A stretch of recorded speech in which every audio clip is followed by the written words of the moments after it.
Hello, hello, mic check.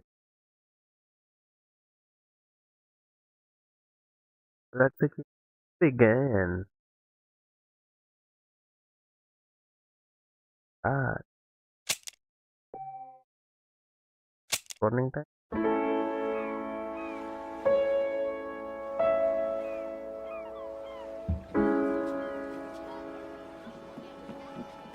Start.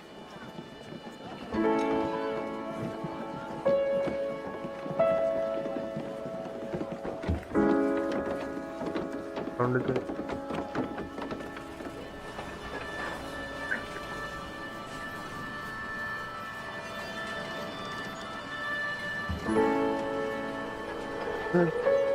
इस बार ये game मैं पूरा पार करके छोड़ दूंगा क्योंकि मैंने बहुत पहले किया था। ये बहुत पुराना गेम है। अब मेरे अंदाजे से रेड डेड रेडिम्पशन बहुत पुराना गेम है।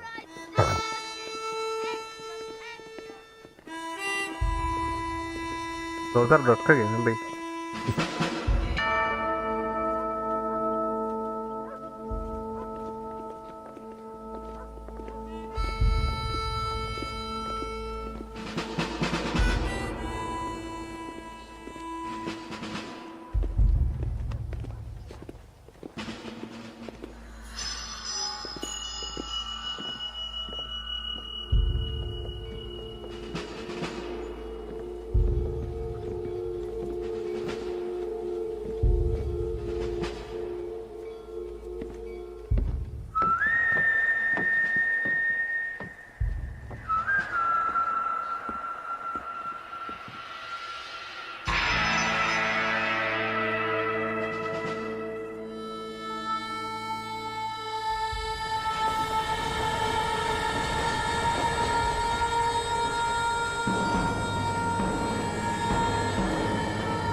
For one, am grateful, Mrs. Bush, that they are finally bringing civilization to this savage land. I could not agree with you more, my dear.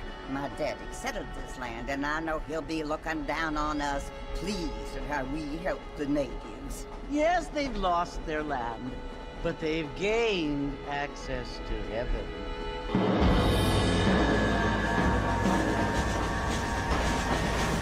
But Father, do you mean unless an innocent receives communion, they're destined to go to hell? It hardly seems fair. What I mean to say, Jenny, is that there is a great deal of difference between an innocent and a savage. I never thought of it that way. Yes, they lived like animals, but they're happier now.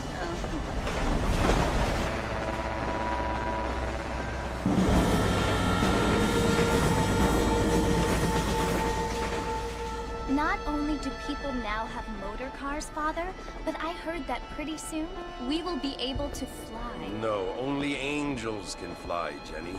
No, apparently people can fly.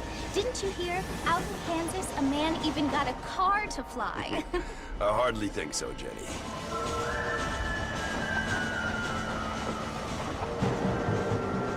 Apparently, Mr. Johns wants to run for governor, which is why he's so concerned with cleaning up the state. Nate Johns. Yes. His family is nothing but hillbilly trash that came here after the war.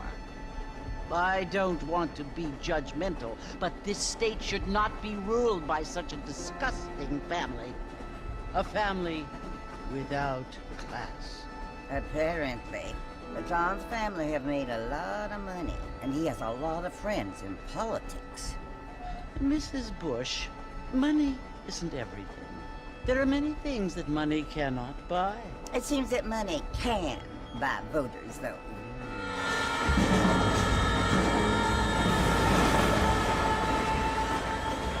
What you must remember, my dear, is that we have been brought here to spread the word.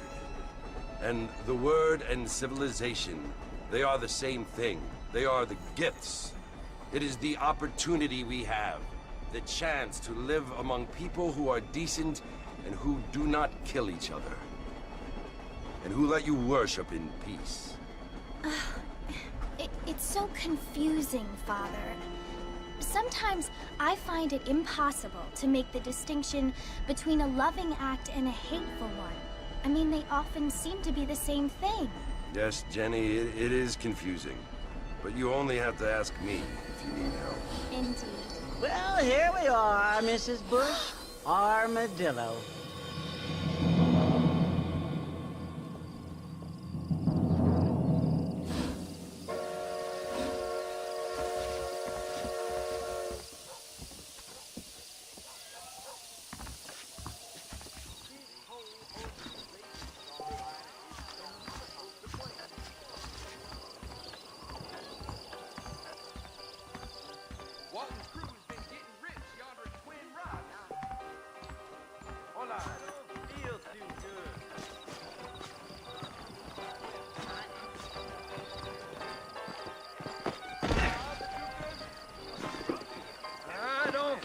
Too good.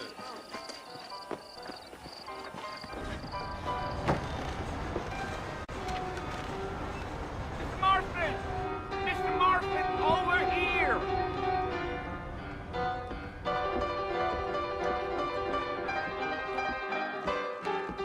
You must be John Marston. Sometimes. I'm Jake. Your friends from Blackwater hired me to guide you. They ain't my friends. We're pleased to meet you, Jake. I got the horses saddled up and ready out front.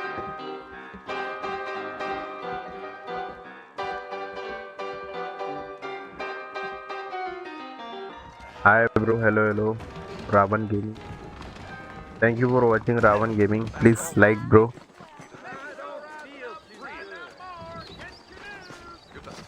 So long. I ain't so sure about that. Well, here, let's mount up and hit the trail. Let's go! Take it easy until we're out of town. Ain't no point in causing a ruckus.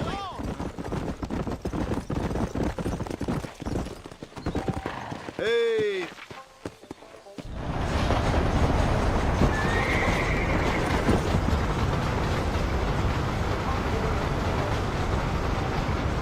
So it's Fort Mercy you want to visit? That's right. Ain't taking nobody up to the fort in a long time. Strange place for a decent fella to want to visit, if you don't mind me saying. Who said I was a decent fella? It's been abandoned for years now. Folks say it was built during the Mexican War. All kinds of soldiers around back then. Why'd they leave? Well, I ain't entirely sure. I heard they had to go up north to fight Indians, or maybe they got tired of being soldiers and went looking for gold. You know how things is. So what are you doing up at the fort? I'm looking for an old friend. Well, like I says, you ain't gonna find many folk around those parts these days. Those you do find are about as sociable as an ulcerated back tooth. I mean, I ain't one to judge a man by the company he keeps, but... Well, he ain't been friends for a long time.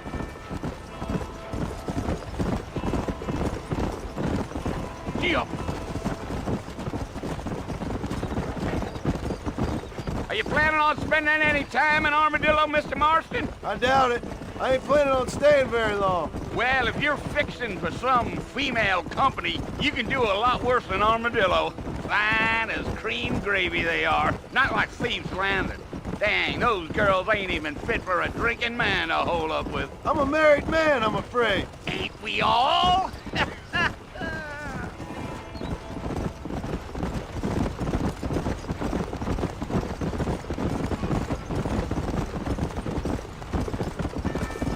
Yeah, so it was the marshal who hired me. Lee Johnson, do you know him? I think I heard his name. Says he got a telegram from some Blackwater big bugs asking for a guide. I guess it's none of my business. That's right.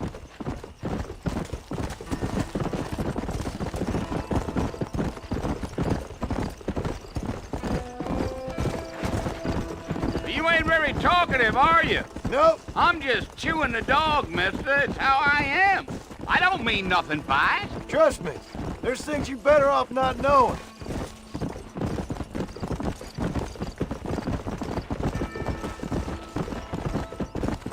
I'll tell you, Mr. Marston, those coyotes eat better than I do. Not far now. You'll see the fort when you get to the top of this hill.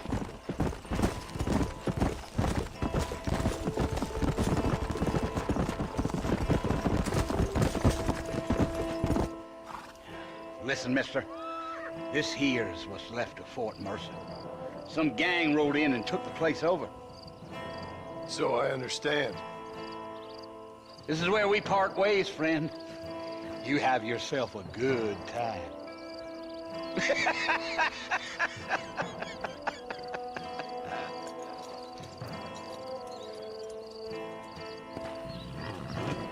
Let's go!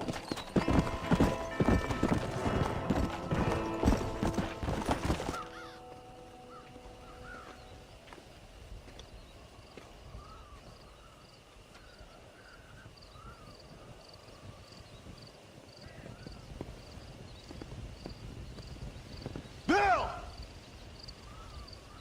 Bill, I've come for you! Bill Williamson! Come out here right now! Go away now, John. Don't make me kill you. Nobody needs to kill anyone, Bill. You must think I was born yesterday. You always did think I was an idiot. That ain't fair, Bill. You were as my brother. I've come to try to save you. Oh. Do I look like I need saving? Bill, please. They want to kill us all. I can help you. Well, you never tried to save me before. You only seemed to save yourself. Bill, I implore you think about this. You implore me? You implore me. You always were one for fancy words. Oh. Well, things are different now, John. Now I'm in charge! No more Dutch! And no more you. Implores. I implores you to go back and tell them to send someone just a little bit more impressive next time. Well? Oh. Poor John.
Well, you're alive.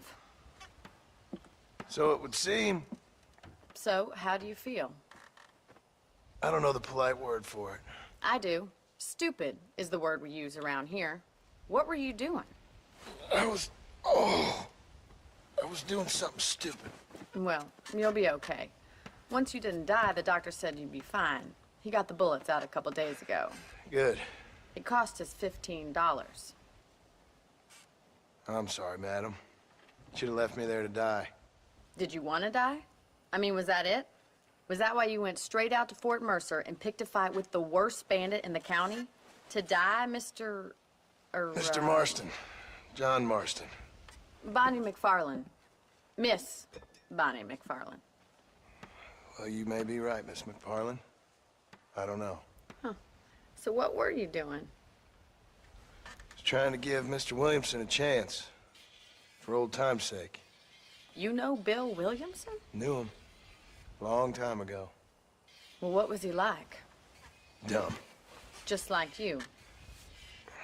Thank you, miss. See my hat? I have. And, what will you do now? Now I'm gonna take my time and go after him the less kind way. Well, that sounds very fun, Mr. Marston. Quite heroic, just like in those penny dreadfuls my brother used to read. Meanwhile, if you'll excuse me, I've got a ranch to run.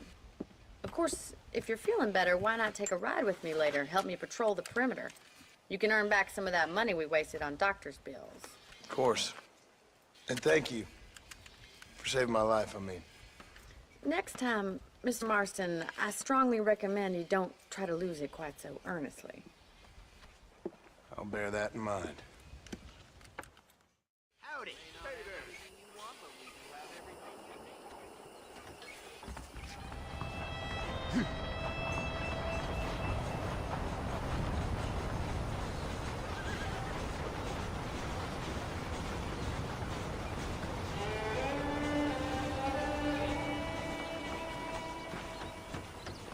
Hello.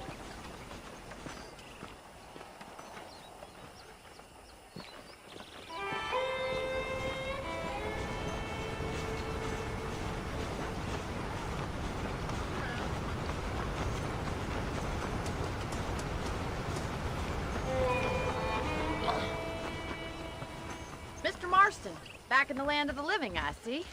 Figured it's about time I started paying back that $15. Well, no time to waste. The horses are saddled up over here.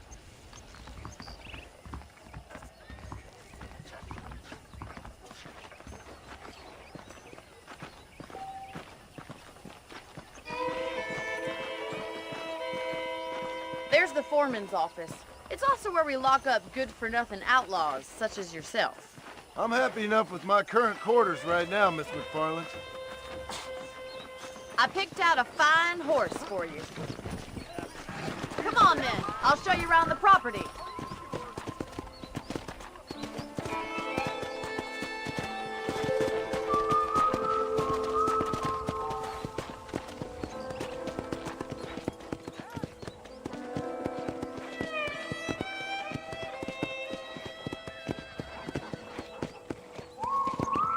To your right is the general store. You won't find Yeah, Parisian yeah, high yeah. fashion, but it's good for the Ready, essentials. dead. Very convenient. I don't think I've ever seen a ranch with its Indrika. own store before. Honey. Hello, bro. Where are you from? And here's the corral. This one's for the horses. What do you think? I'm no expert, but it certainly looks like a Are fine you still in corral. my I chat? suspect you've stolen more Right horses now? than you've broken.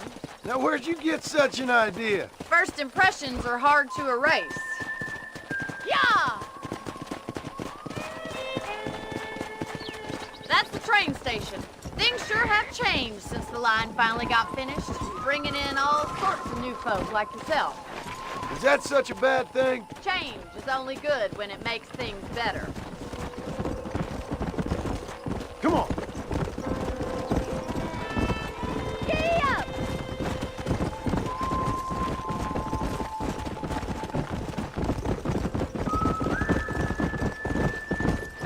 That's the barn over there.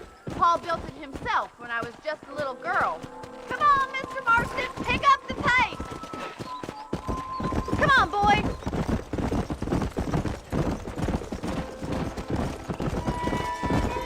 And here we are, back at the house.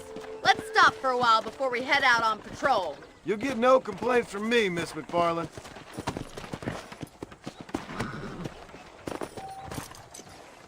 Come on, this is the only chance you're gonna get to rest.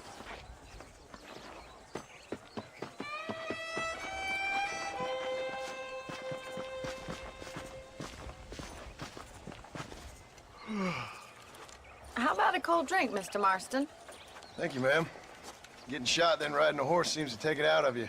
I could use a rest. Sure. Come on in. I'll show you the house and then you can sit for a while. Thank you.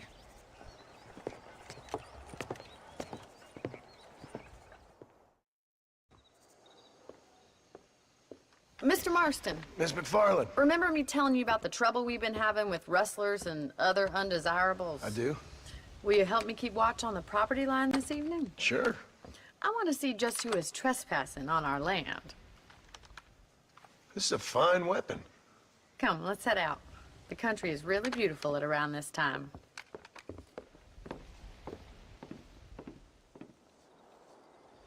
Ready, Mr. Marston? Let's mount up and patrol the ranch.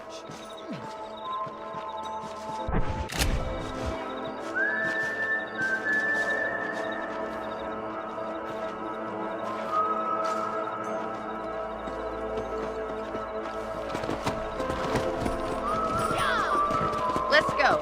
Keep your eyes open and try not to get yourself shot again.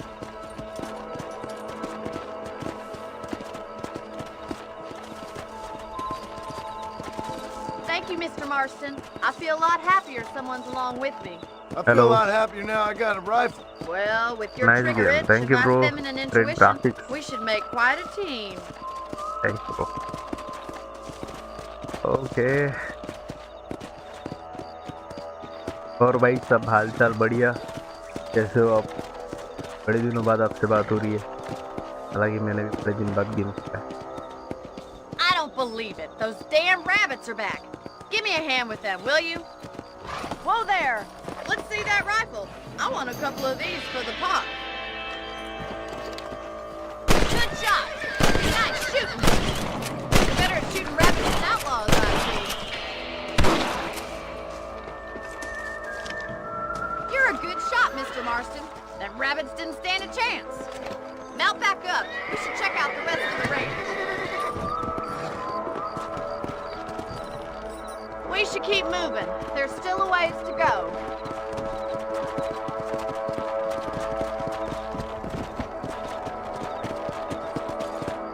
If it's not the rustlers stealing our cattle, it's the rabbits stealing our crops. It ain't never easy living off the land like this. Maybe you should move to a big city. Become a lady of leisure. Was that a coyote? Get those pests before they scare the livestock. Easy now.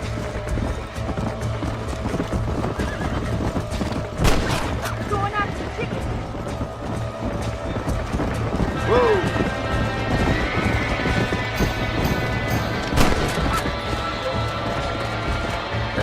Down you come. Good shooting, Mr. Marston. बड़ा कहाँ से आया भाई? एक game उसी पर है भाई,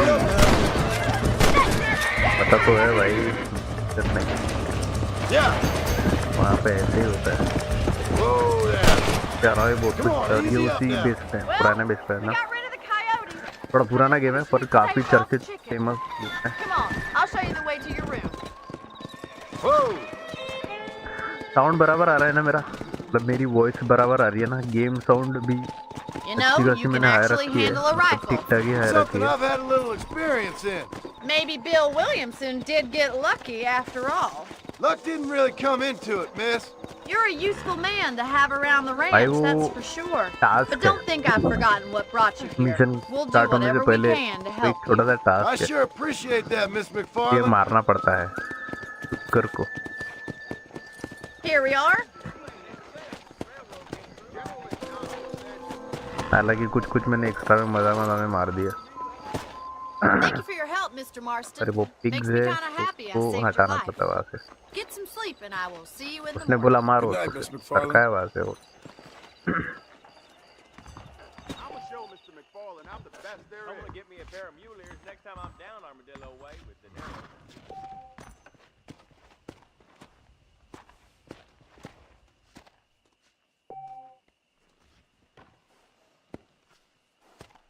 Regina says she'll marry me if I ask.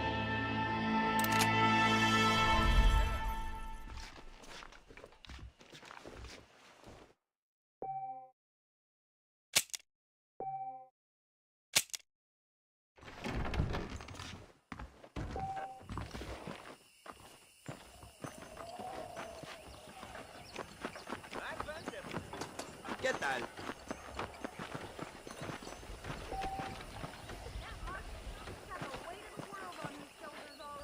Well, I'll say what you like about it.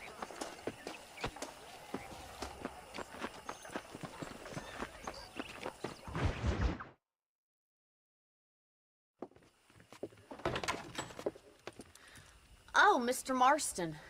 How are you doing today? I'm well, Miss McFarland. Thank you. How are you? Well, I'm fine, thank you.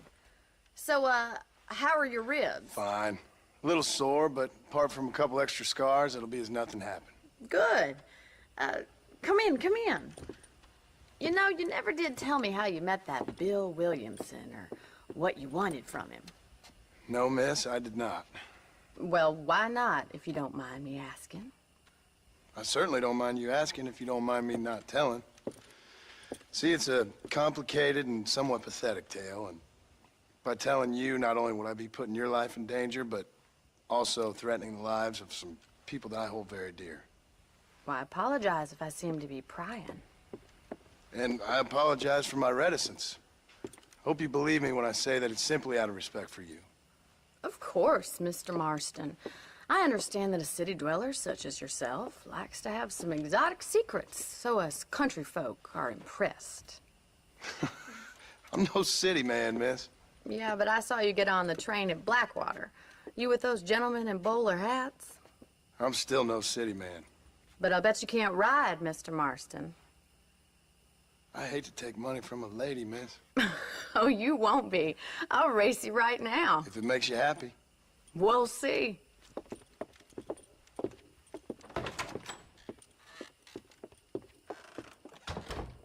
All right, I'll show you how we ride round these parts.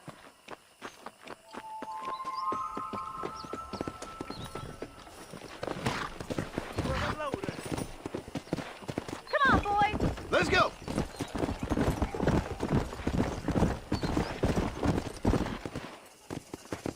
On the count of 3. 3, 2, 1, go! I trust you're not gonna be a gentleman about this. You don't know me at all, Miss McFarland.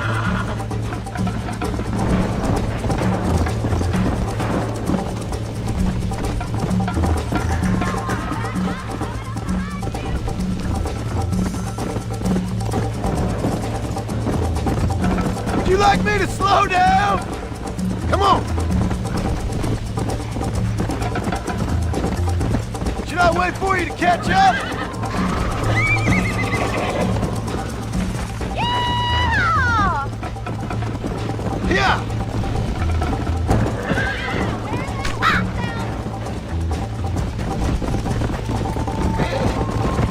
This sure beats milky cow.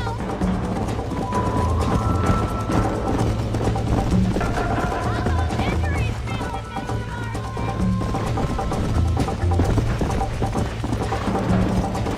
I bet you're starting to regret your brave words, Miss McFarland! Come on! Are you saving the best for last? How you doing back there? Let's go! Come on!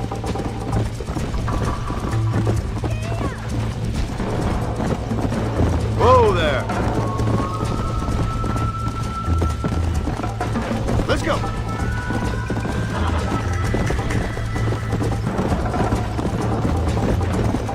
Yeah!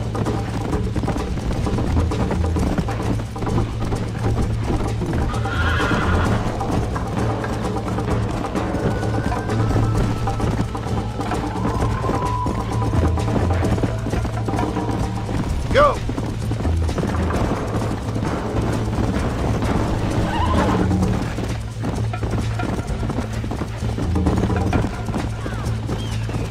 Come on!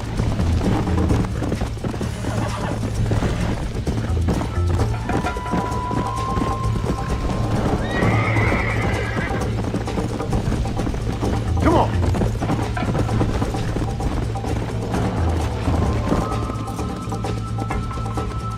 Whoa there! That was fun. Sure. You know, you should go pay the marshal a visit in Armadillo sometime. I'm sure he could help you deal with that nice Mr. Williamson. Yeah, I might just do that, Miss McFarland. You do whatever you think's best, Mr. Marston.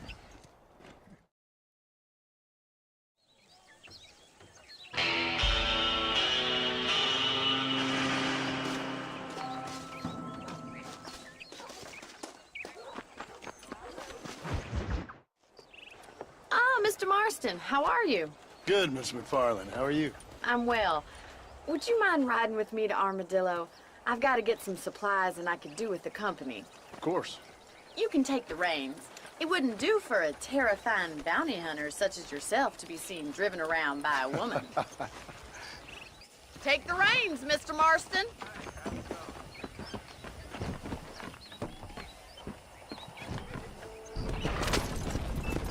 You're looking much better, considering you were almost buzzard food a couple days ago. I have you to thank for that, miss. So do tell me, have you needlessly risked your life since we last spoke? No, miss, I have not. Well, that's a relief. Perhaps there's hope for you yet. I wouldn't bet on it. Oh, there's always hope, Mr. Marston. You can't be a rancher in this kind of country if you don't believe that. An admirable attitude, miss. I suppose so. I can't think of any other way to stay sane, to be frank. What about you? Have you ever given up hope altogether? Hope hasn't really entered into it. It's not really something I think about. A peculiar outlook. I can't really say I understand you. I can't always say I do either. Oh, don't be so deliberately enigmatic.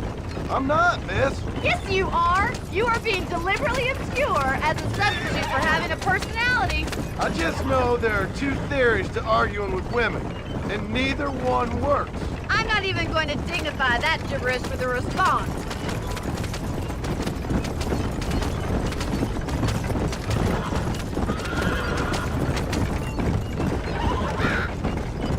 I think it's kind of funny I found you dying on the side of the road and now you're driving me into town. You have a strange sense of humor. Well, you must admit, it's an unusual start to a friendship. I didn't realize we were friends, Miss McFarland. Oh, please. Now who's being funny? Listen, I know that business with Williamson is your business, but I don't know. You've been good to us, and I don't think you're a bad man. A little stupid, perhaps, but not rotten. I just worry about you gallivanting around these parts like you're some kind of deranged bounty hunter. Like Paul always says, don't go waking snakes. I appreciate your concern for us lesser mortals, Mr. Marlin. I really do. And if there was any other way out, I'd take it. I can assure you of that.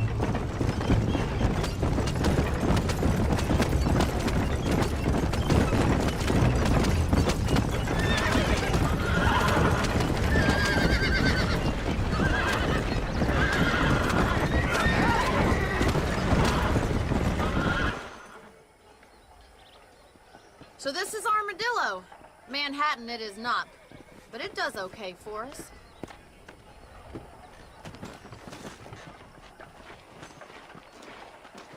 Most important thing for you right now is getting yourself into Dr. Johnson's office to purchase some medicine. The first one's on me. Thank you, miss. I'll pay you back. I'm sure you shall. The doc's a good fellow. He saved your life, so be polite to him.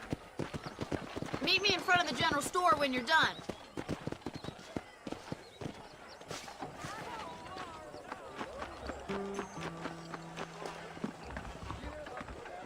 How would Armadillo get by without me? Howdy, mister. I'm selling some good tonics if you need them. Much obliged.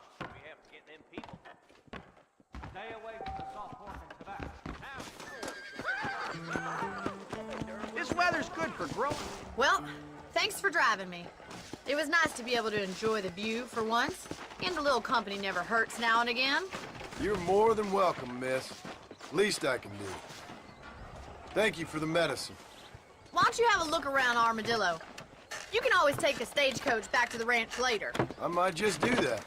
Travel safely, miss. Try not to get yourself shot. I won't be around to save you this time. Pilgrims, scab burgers, real people have been coming in to stay down at the whorehouse.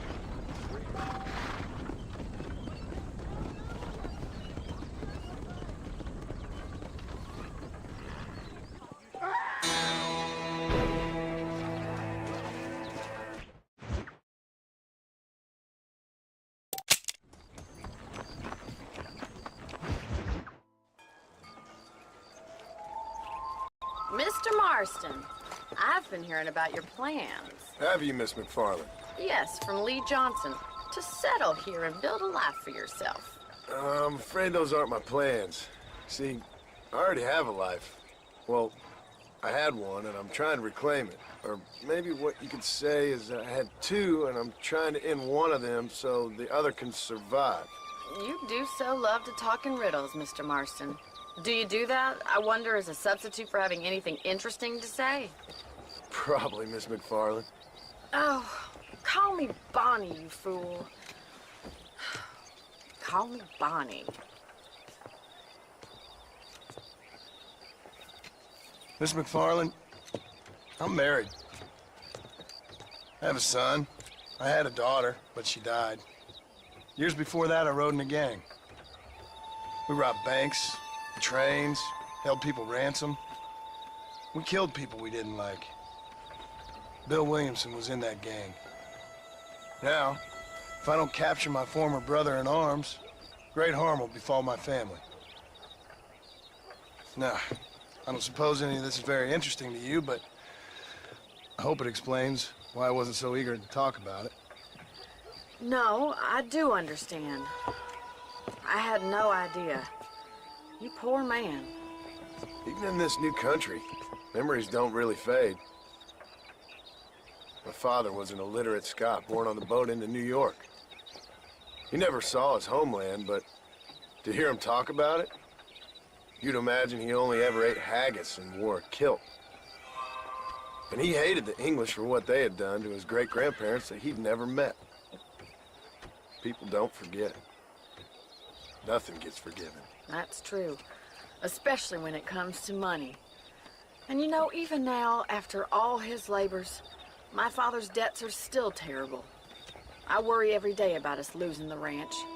It would kill him. My father died when I was 8 years old. His eyes were, well, let's just say he was blinded in a bar fight south of Chicago. My mother died during childbirth. She was a prostitute, and he was her, well, I don't know what he was. So I was sent off to an orphanage and ran away and fell in with a gang. My word. What a difficult life you've lived. The leader of the gang taught me how to read, taught me how to see all that was good in the world. He was a great man in a way. But you killed people. Sure. And I've suffered for it. And that's the life I left, or tried to leave. Said too much, Bonnie. I'm an uneducated killer, sent here to do all I can do well. Kill a man in cold blood so that another man may do his part to cut crime in an area, and a rich man can be elected governor on the back of these promises. Civilization is a truly beautiful thing, Mr. Marston. Listen, can you help me? Well, I can try. What do you need, money? No, nothing so complicated. I need an extra hand to take out the herd to pasture. Sure. Point me in the right direction.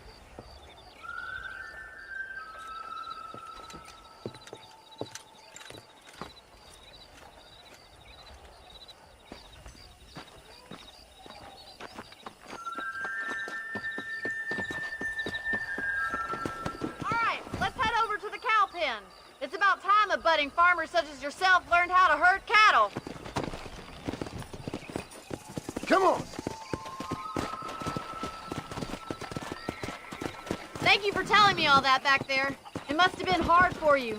Hope you understand now why I've been playing my cards somewhat close to my chest. I didn't know you had a wife and child. Then again, I don't think I ever asked. They're lucky to have a man like you. I ain't so sure about that, but thank you.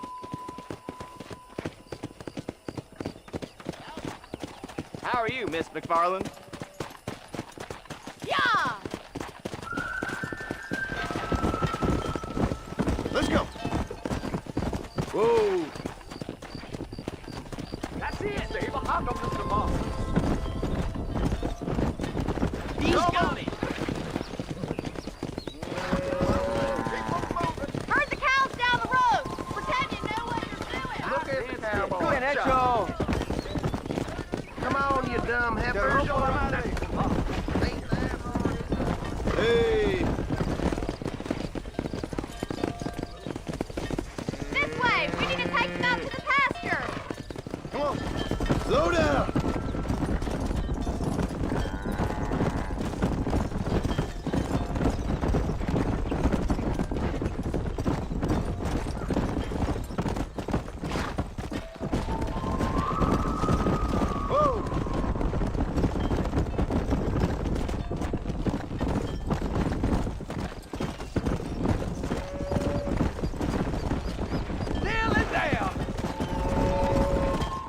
just showing off now.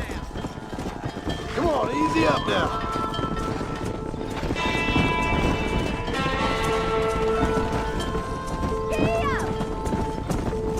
Whoa.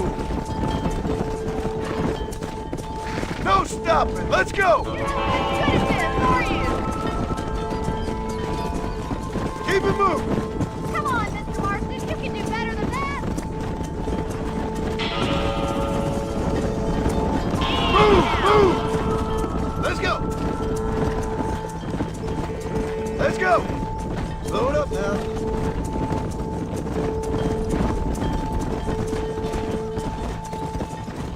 Come on! Come on! Come on! Whoa there! Whoa! Whoa!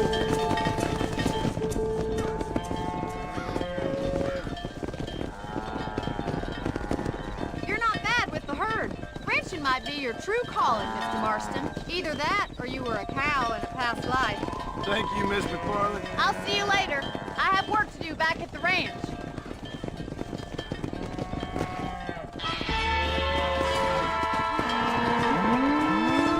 Come on!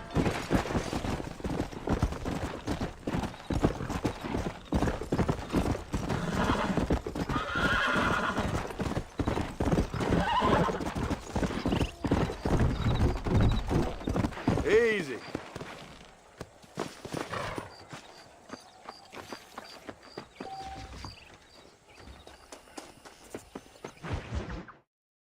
Well, hello, Mr. Marston. How are you? Fine, thank you. How are you? I'm fine, thank you. Did you meet my father? John Marston, this is my father, Drew McFarland. Pleasure to meet you, Mr. Marston. Please. So, my daughter informs me that you're here on some secret mission to remove some undesirables from the county. Something like that. I'm grateful for the hospitality, sir. Well, you know, we've lived here for 30 years now. Came here from the east. The land had never been settled. For 10 years, we fought the Indians. Tough men. Then we had outlaws, and we had drought, and we had smallpox, terrible winters, cholera. I buried more of my children than I raised. Sorry to hear that, sir. I've seen strong men wither and die under that unforgiving sun. That whole herds of cattle just take sick and die. But I've never once doubted my life here. No, sir. When I hear about this so-called federal government sending out agents to covertly murder and control people, then I start to worry. I mean, yeah, all right, Williamson is a menace, and men like him are the plague. But isn't a government agent a worse menace? And all that symbolizes, I mean. You may be right, sir.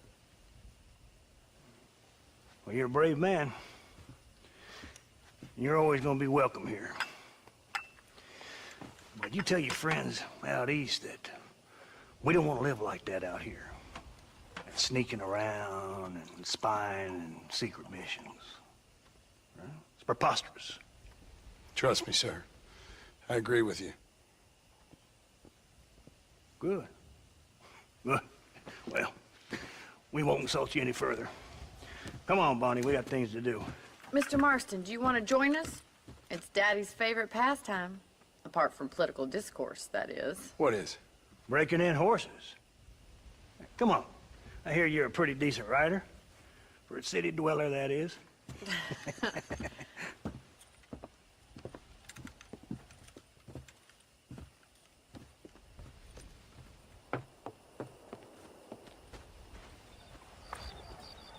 You're gonna need this, Mr. Marston.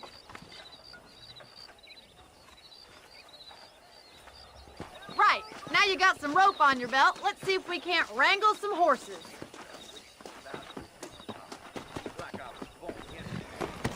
Whoa!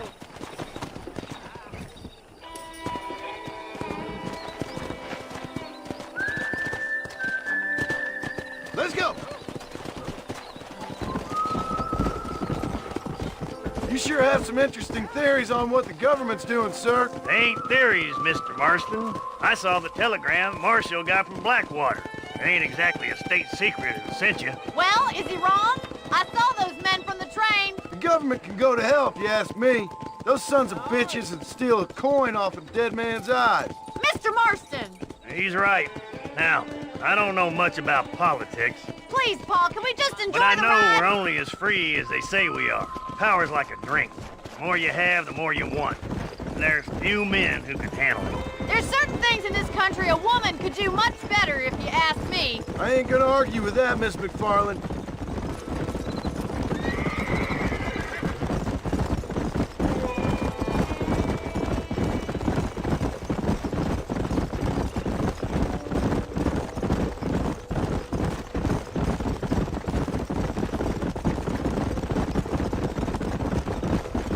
There's the horses! Get that lasso ready!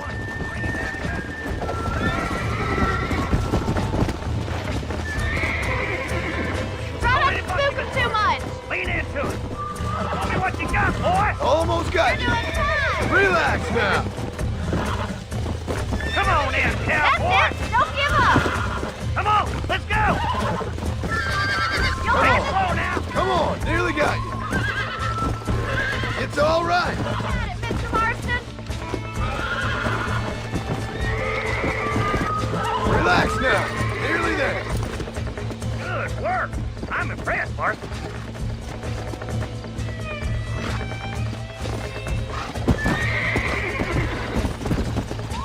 Whew! I think that's enough activity for an old-timer like me. I'll take this one back to the ranch. See you later. Come on, Mr. Marston! Let's rope another one!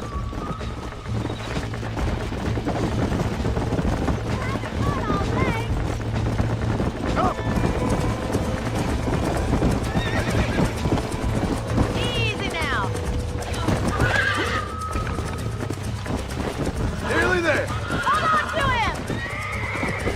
Calm it down.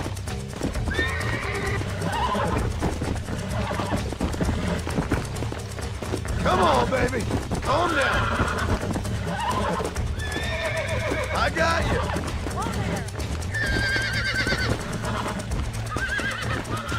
That's it. See? We're friends now. You got him eating out of your hand! Nice work! I think that'll do it for today. Let's get back to the ranch. Yeah! I like your father. I'm glad. He's quite a character. You have a good life here. A life I want. For me and my family, I mean. We don't have a lot anymore. You have enough. It's one that gets so many folks in trouble.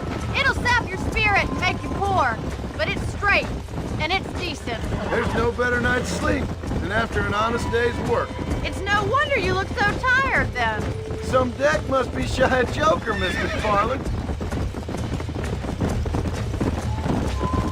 Who'd have thought you'd be such a natural at busting broncos?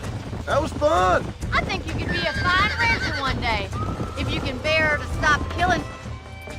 Well done, Mr. Marston. These are fine horses. Hey, Bonnie. Amos was saying some horses been spotted somewhere outside of Armadillo. Let's go, Mr. Marston.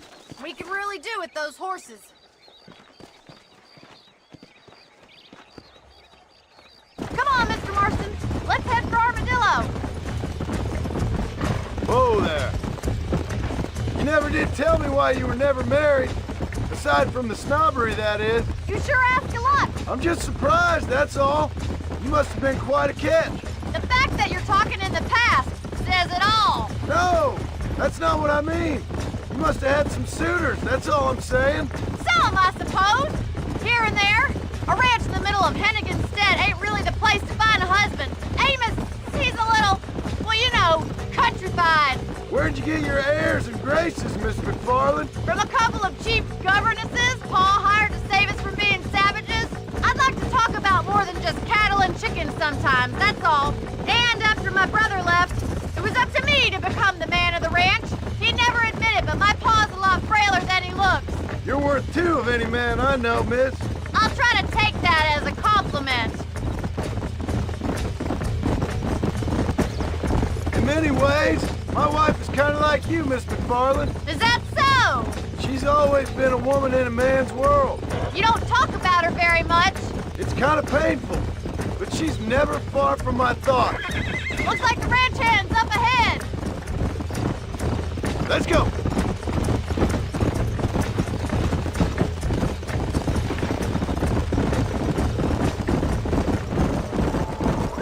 Let's drive them up the canyon where it narrows.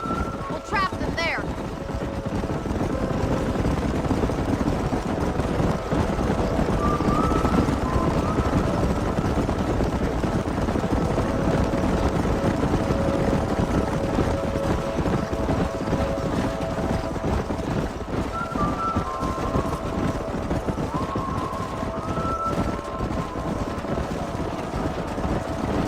Wait for my signal, and don't let those horses out of your sight.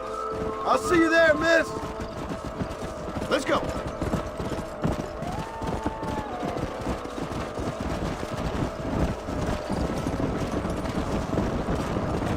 Get a move on. Yeah. Come on. Get going. Come on. Slow down. Come on. Easy. Move. Whoa, whoa.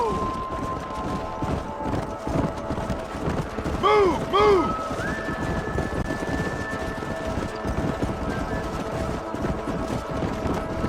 Move on, move on.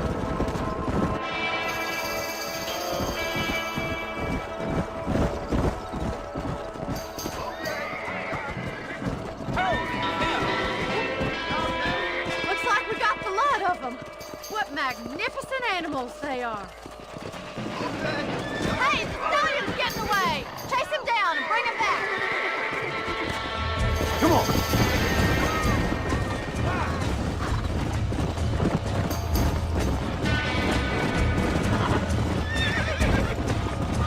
Come on. Yeah.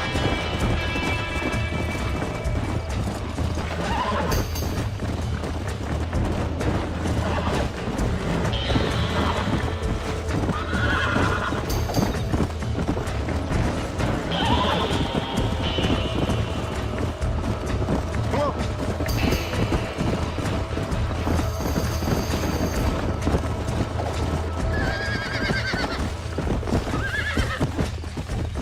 Go. Whoa there. Relax now. Nearly there.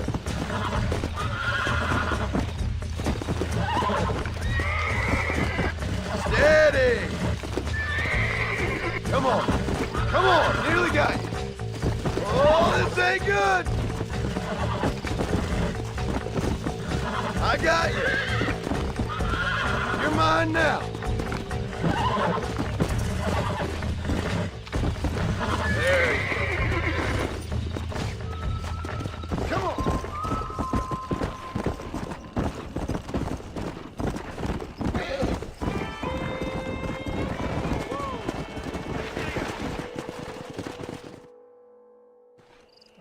Thanks for your help today, Mr. Marston. We got some fine horses. You know, why don't you keep that stallion as your own, as a thank you from all of us? Thank you, ma'am. He's a fine animal.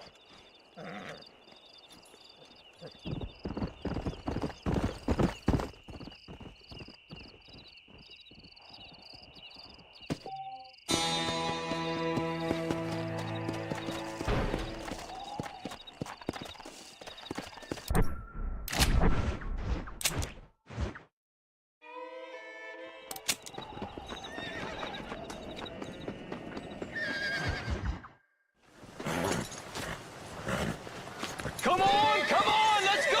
Get him in there! Come on! Amos!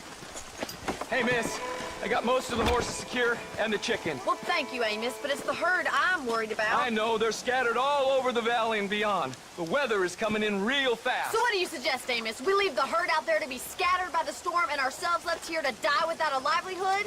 Can I help? No, miss. If the men get caught out in that storm, they're gonna die. And if we lose our herd, we'll all die, you stupid man. Doesn't sound like we're left with much of a choice then. Come on, Amos.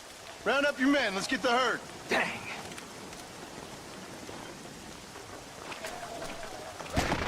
Before the weather gets any worse.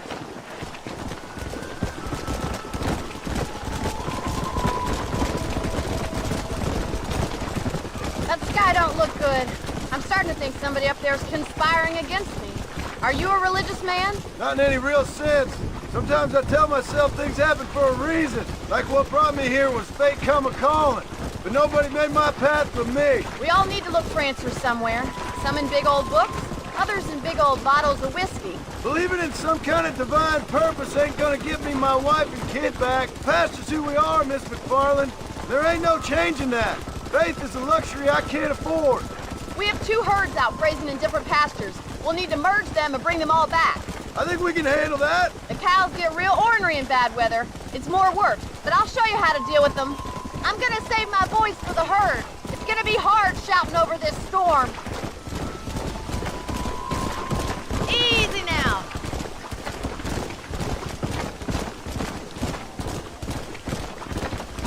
Easy.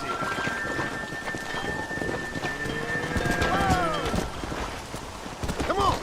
Let's take them over to the other herd. We'll try to drive them all back to the ranch together. No stopping. Let's go.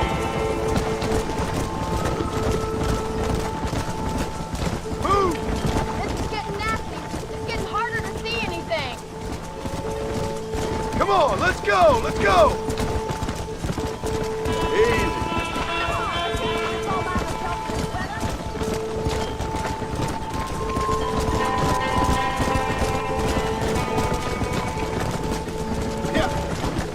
Let's go.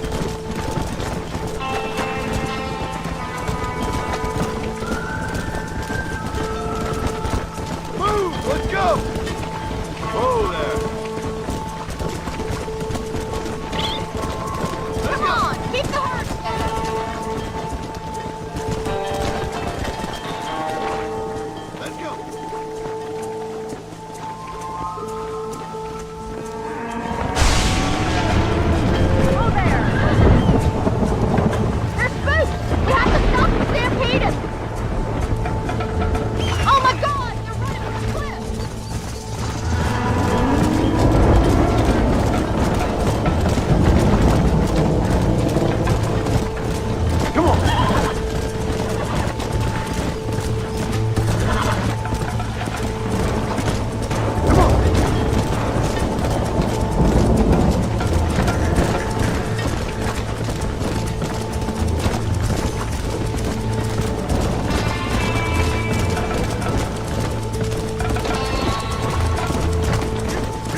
back there. You might make a decent rancher one day. Thank you, Miss McFarland.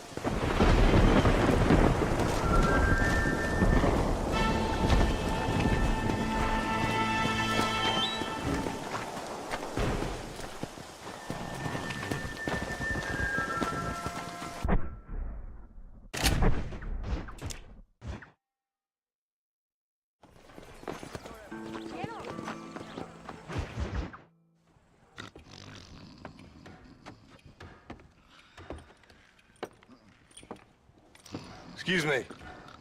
Hey, you got a visitor.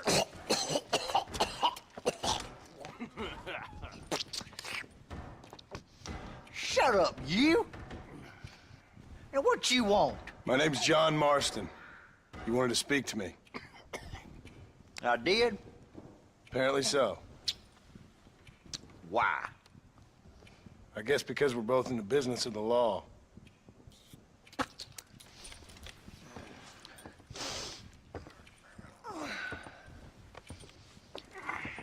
You that fella from the train company? No, I'm from Fort Mercer. Fort Mercer? You them one of them Williamson boys? Calm down. Go on, shoot him, mister. Shoot him. Come what, you getting cute with me, boy? What's going on here? I got me one of them Williamson boys. I got me one of them idiots who give marshals a bad name. Jonah, put your gun down.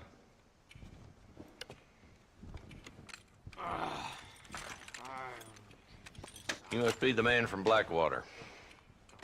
Yes, sir.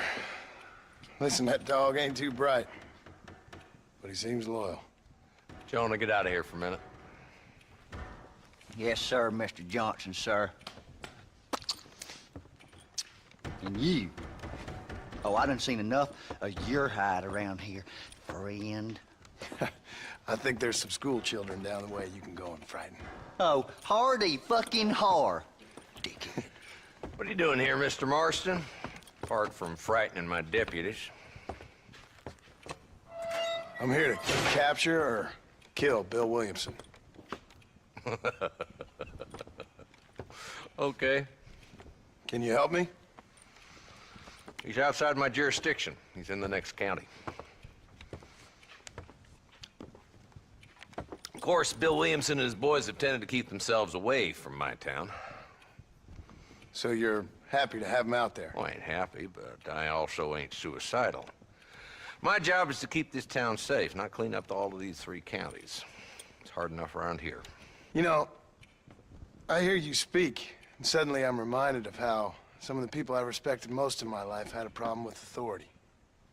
What's wrong with you? Well, I'm sure you and your fine friends have enjoyed spending your time running around pursuing noble causes.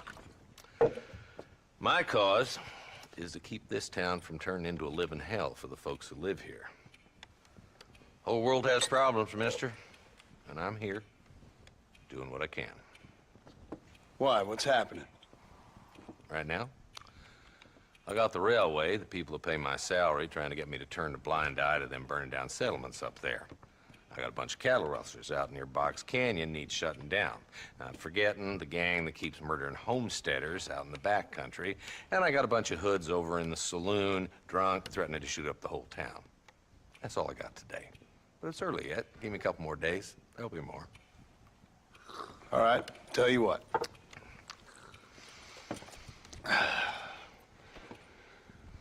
Let's go deal with them hoods in the saloon. Then we'll discuss Williamson. Okay, boy. You're a persistent little cuss, ain't you? Only when things matter.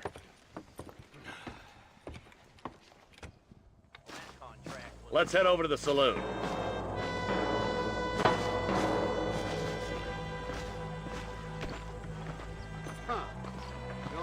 So who we looking for? A bunch of two-bit hoodlums, led by this fella called Walt.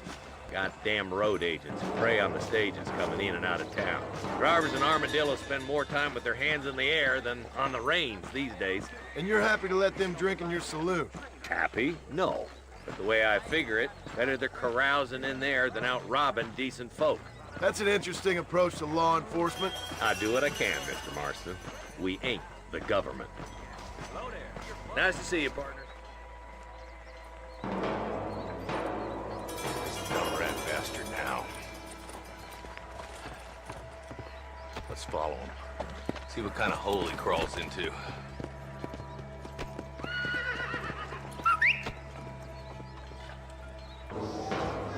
Walton's the top screw. Let's get after him. Damn, he's seen us. Come on, don't lose him.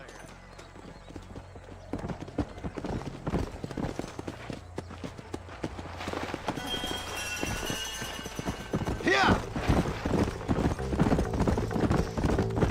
If Walton's as bad as you say he is, why don't we just beef him now while we got the chance? Because that ain't how the law works. Is that right, Marshal? And alive, he can still talk. Doesn't sound like he's a man to be reasoned with. He ain't. But a few days of my hospitality and he'll be telling me what I need to know. Walton's gang's been growing fast. Outlawing's easy money for easy work. Cholla Springs, Gap Tooth Ridge, these boys get around. Walton's a start, but there's plenty more where he came from.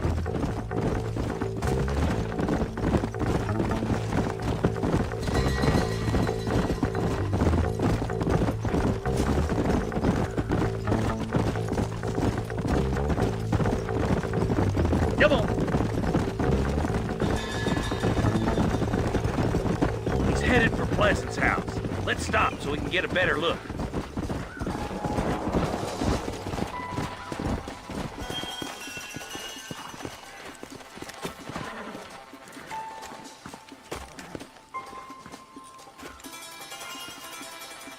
Looks like we got company, boys.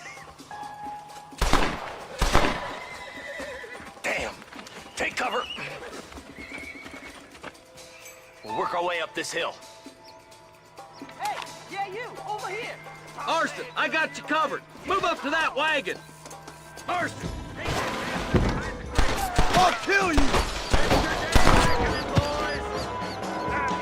You bunch of schoolgirls!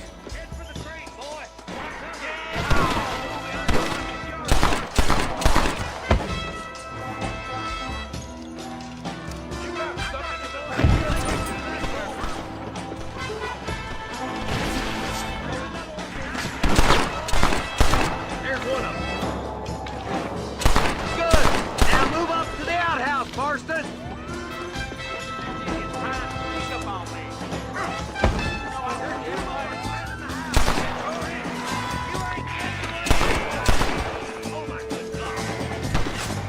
Up here, cocksuckers!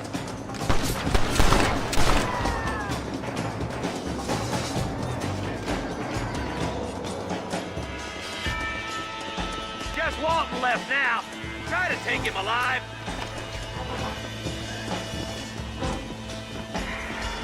Now keep quiet. I guess fun time is just beginning. Walton, your killing days are over. You'll be trial with a broken for you. Not a bad shot, Mr. Marston. Why don't you check in with me next time you're in town?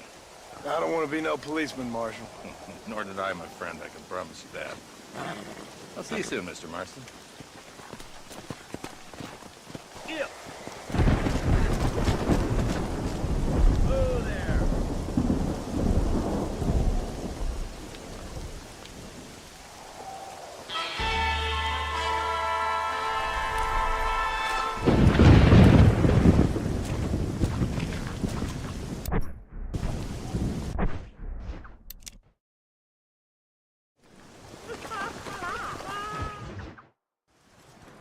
Hello?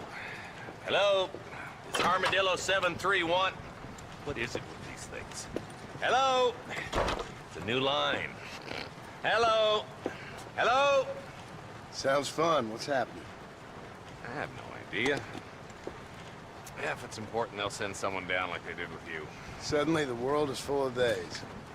I remember when we first got here. We used to consider people from Dade County to be exotic. Now guys can get here from the Midwest, and they can do it in 6 days. Things have changed. They've gotten away from me. Hello? I don't understand it no more, boy. Honest to goodness. I'm not sure I do. Marshal! Marshal! Marshal! I just been up in the canyon, spying like you said. I think I seen me a couple of them rustlers. I think it was the Ballard twins and a couple of Mexicans. They up there right now? Well, it was a group of 4 men rounding up Mr. Gulch's livestock, and none of them looked like any of Gulch's hands, so yes, sir, right now. That sarcasm's most unbecoming, Eli. It's gonna hold you back in life, even worse than your lazy eye. All right, let's go. You ride with us again, Marston? Will you help me? I will try. It'd be my pleasure.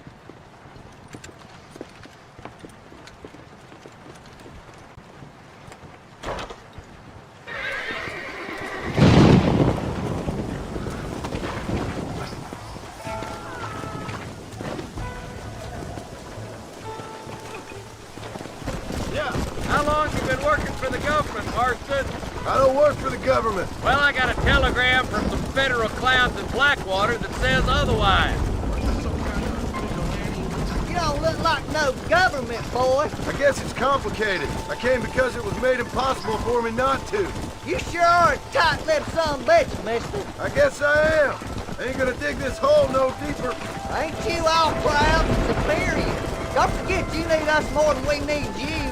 Bill Williamson folded you up like an empty purse the last time, if I remember correctly. Simmer down, Jonah. Listen to your boss, Jonah. There's a good boy. Otherwise, I'll put a hole in your hillbilly head and watch your tiny brain drain out. I'll be honest with you, Marston. I ain't for all this government interference. Believe me, Marshal, neither am I. I try to keep the federal boys happy. I mean, we need all the help we can get. But what does a flannel-mouthed city boy who's never forked a bale of hay in his life know about a state like New Austin? Yep, I reckon. All this manifest destiny hogwash, taming a wild land, bringing modernization and betterments to the West. Nearly there. Yeah. All right, boys, let's proceed on foot from here. Head for the fort.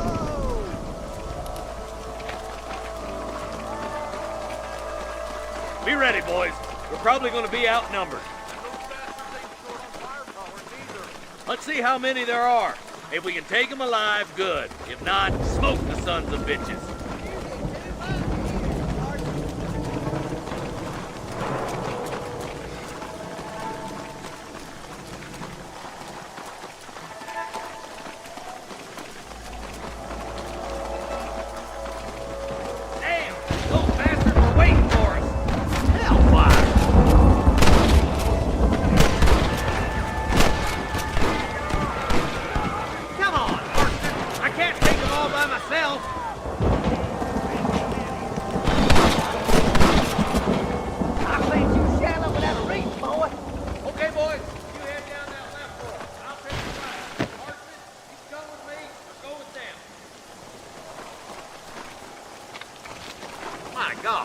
Hurry up! Stay with us!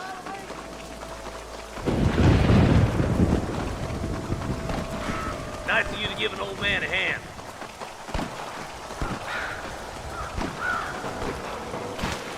Damn you!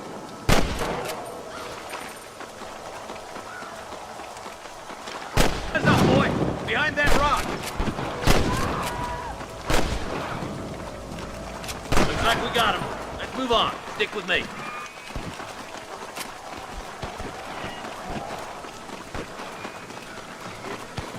There's our boys on the other side. Eyes up! We ain't finished yet. Stay close. Good shooting, boy. You must have a real bad death wind. Come on, let's clear out that camp. Watch yourself. Looks like they have some backup. Nice and steady now. Don't leave yourself open. You better surrender. You hear?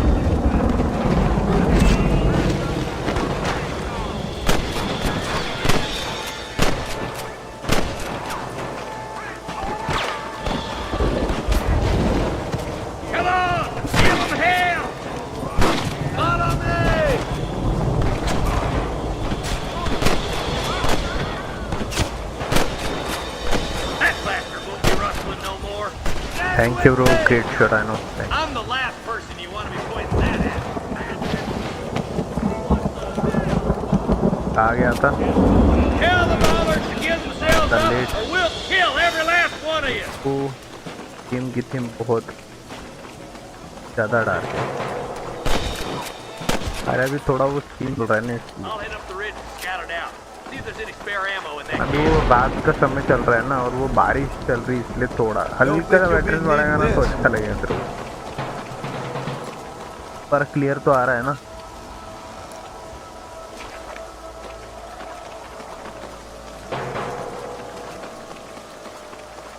खाने को गया था. ओह, Looks like there's a couple of snipers over there.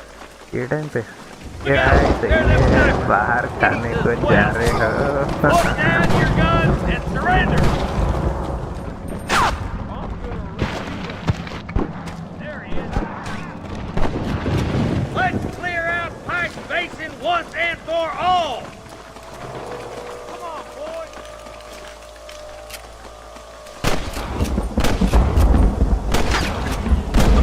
Let's get to the rest of the boys. Chat एक बार पास करके देखना पड़ा. मेरे को रिस्पॉन्स टाइम देखना है मेरा कितना फास्ट है तेरे तक.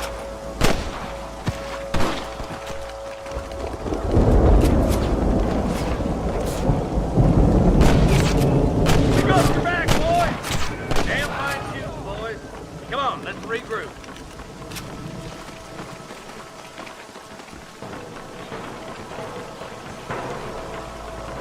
भाई गेम का हॉरर मूवी नहीं भाई, वो है थोड़ा बहुत वैसा. एक्चुअली पता है कि ये थोड़ा पुराना गेम है, ठीक है. तो पुराना गेम है और इसमें के साथ थोड़ा वो सिनेरियोज उस टाइप में उन लोगों ने डाल के रखे. इसका पार्ट 2 भी आया है. ये ख़त्म होने के बाद मैं इसका पार्ट 2 खेलूँगा, वो तेरे को थोड़ा ज़्यादा बेटर लगेगा. ग्राफिक्स भी है, अच्छा है गेम. हाँ वही अच्छा तो है गेम. अभी कहाँ घर पे आ गया क्या तू? I like it. Yes bro. I like it too.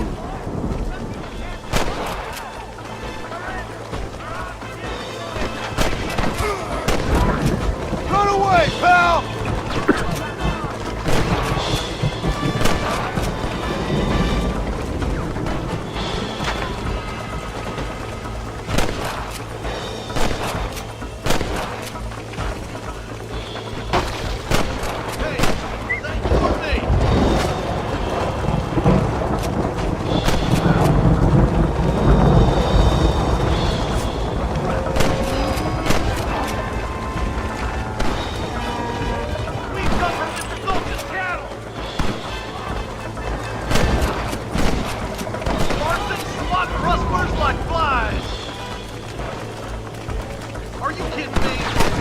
This would be a fair fight if you could shoot straight!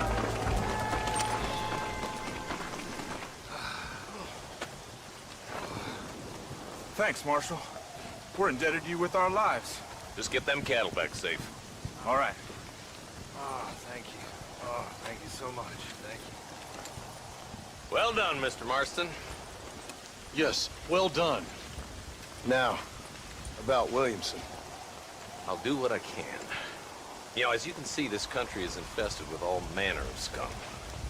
Say that again. Well, one other thing, Marston. Mr. Johnson, sir. It's Mr. Wes Dickens. He's missing. Who? Mr. Wes Dickens, the tonics merchant. He was due in town last week. Oh, the narcotic and bat piss salesman. Who cons housewives out of their money with promises of eternal youth. Yes, him, but I think you're being a little unfair. He's helped a great many of the county, and many of the townsfolk are really missing him. You hear that, Marston? We just butchered a gang of thieves, and the town is up in arms about a missing snake oil merchant. I am so glad to be serving such a wise and respectable people. Come on, Eli.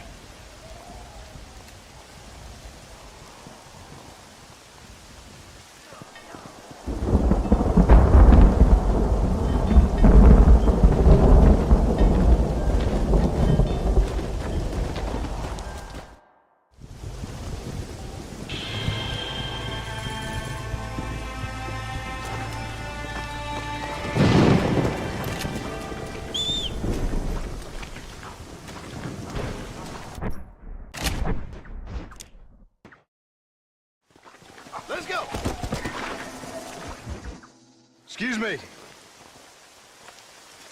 Excuse me, sir. You need help? Mister, you alive? Fuck. God damn it. Good heavens. Excuse me? I said, no, I'm not okay. Do I look like I'm okay? You look pretty good for a corpse. Praise be. Move up, mister. Time to get you to a doctor, or an undertaker. Whichever you need once we get to town. St. Peter, open up them pearly gates. I'm coming home. Come on, mister.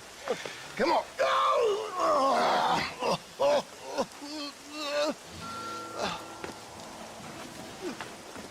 Hurry, sir. I'm bleeding like a badly butchered hog. You'll be fine. Just focus. You better take the reins. I don't think I'm strong enough. I'm finished. Done for. Just sit up straight, will you?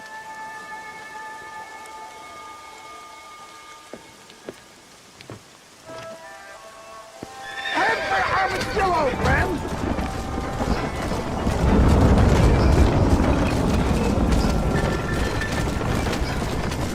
What is your name, friend? John Marston. Oh, good God! Out of the frying pan into the fire! Excuse me? How many outlaws can a man encounter in one day? You must have me mistaken with somebody else, friend. My God! They come back to finish me off!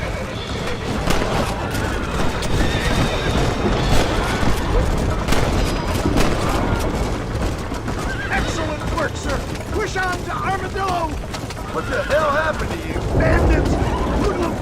The scoundrels robbed me blind and left me to die!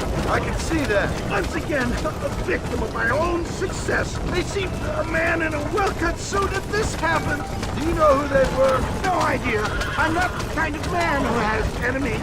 You do now. I give so much and still they take. We live in an uncivilized and graceless world, friend. Our maker is a funny sense of humor sometimes. Still, at least I met you, the good Samaritan in wolf's clothes. How many of these hoodlums are there? Oh, you coward! I implore you to please stay on the road! You must have a real bad death wish! I knew you'd come. What? I knew this wasn't my time. He has a greater purpose for me. There's Armadillo! Faster, John! Faster!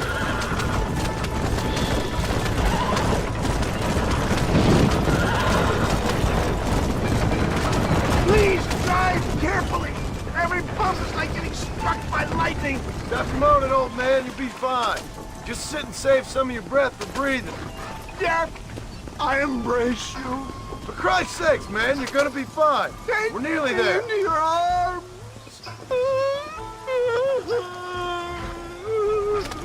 You need more than a doctor, my friend. We're here. Stay with me. Where the devil are we? Armadillo. We made it safe, you'll be happy to know.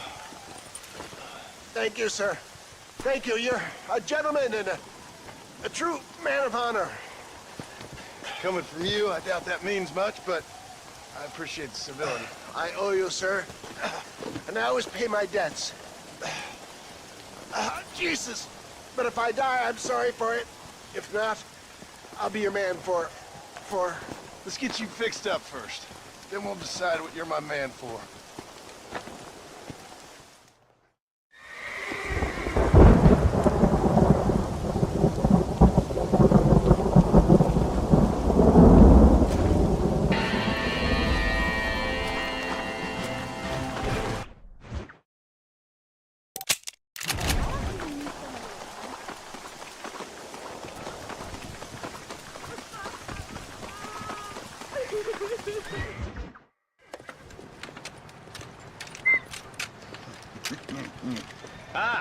Since you're here, you want to make yourself useful?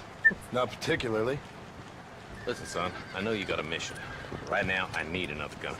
Why? What's happening? We've had this problem for months with this group of bandits. We're getting drunk and murdering settlers. Last night, they went to a big place up near Ridgewood. They burnt the place down, killed the men, burning most of them alive, and raped the women. Women folk then got their throats slit. One of them survived and walked in here this morning. Anyway, We got a posse gathering up near Ridgewood. Will you ride with us? All right. Thank you, John Marston. It's gonna be a bloody job. Huh. I don't think I know any other kind, sir.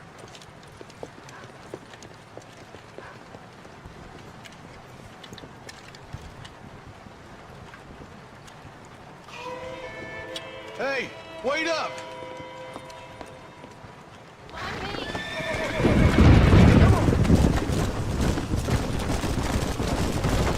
All right, let's go. Stay together. Marston, I hear you caught up with Mr. West Dickens. I did. For a man who claims to have found a remedy to all ailments, he was in pretty bad shape. His tonic has helped a great many people. It's a medical breakthrough from the East. The result of fever research. If only it could cure him of his diarrhea of the mouth.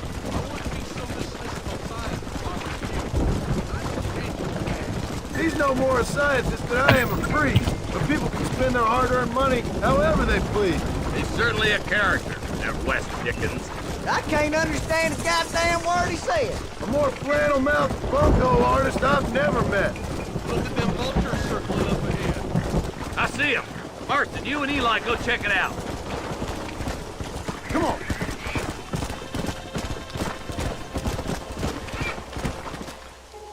Ain't no survivors here, Marshal.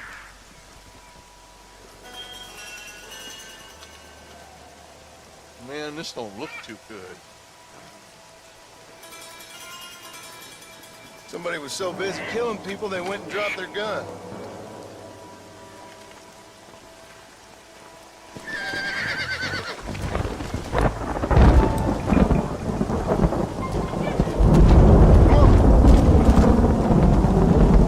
We'll head for Ridgewood Farm. See if they know anything.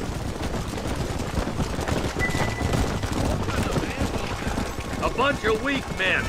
A pack of cowards is the most dangerous kind. Some men are just born plain evil. I think it's this land that makes them men, as much as the other way around. Men are born, and then they're formed. At least that's how I see it.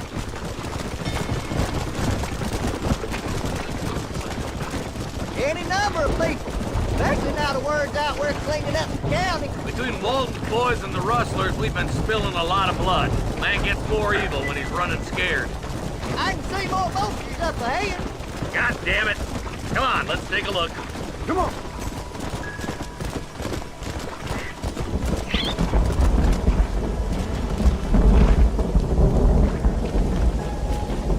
Man, more dead bodies. And the fire's still smoking. Those scumbags must still be around. Come on.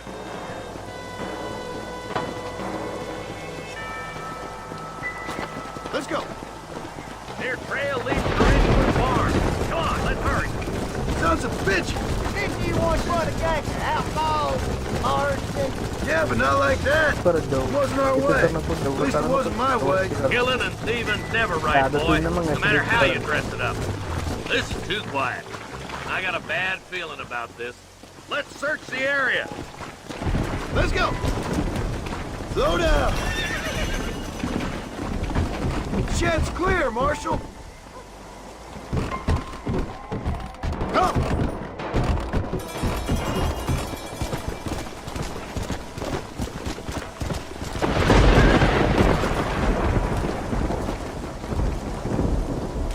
No one here.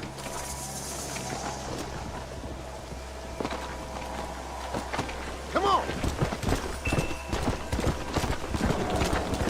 That ain't right. No one would board up a barn like this. Come on, John. Shoot that door open.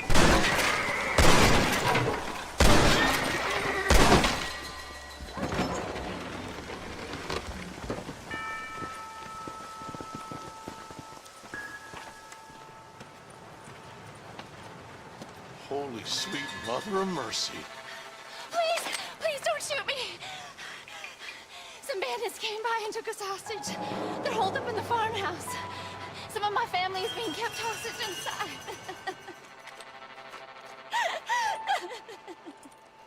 All right, boys. We need to get into that house right now.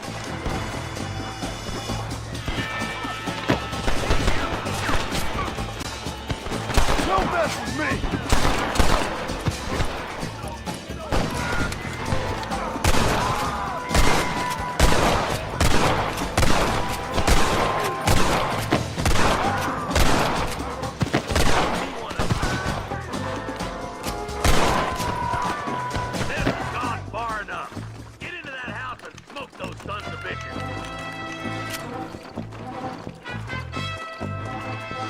There's one of them. Are you kidding me? I survived a lot of these. This is gonna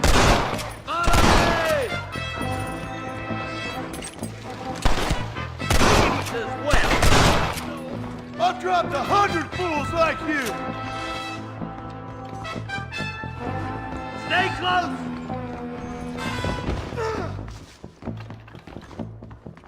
Christ alive! You and me gonna have ourselves some fun! There's a deputy waiting for you in the shed out back. Make a run for it when it's clear.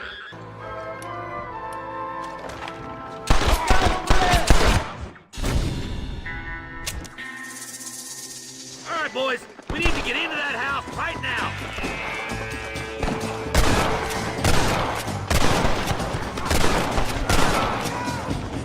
Do you want to die? Watch it. Seems like a long-tailed cat. It's got all the rocks in here.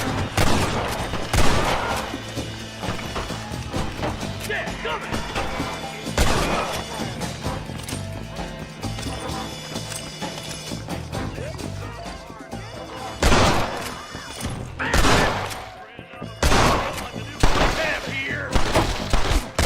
You really want to die?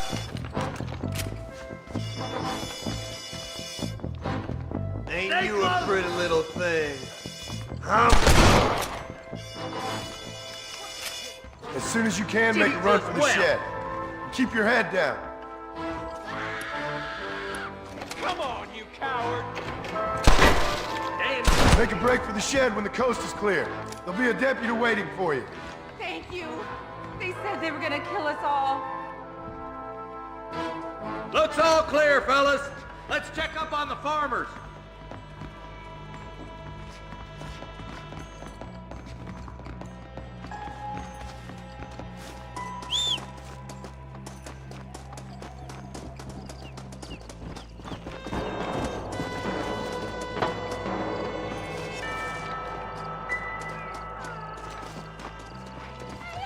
Some folk tried to escape into the south, but then some robbers started chasing him down like wild dogs. I thought you were supposed to protect us, Marshal. You folk ain't men. You ain't nothing. You're just a man on a government payroll taking money that the rest of us have to pay for with our lives. Yeah. What is wrong with this country? Not up, men. The man that kills the boss of that bunch gets $50.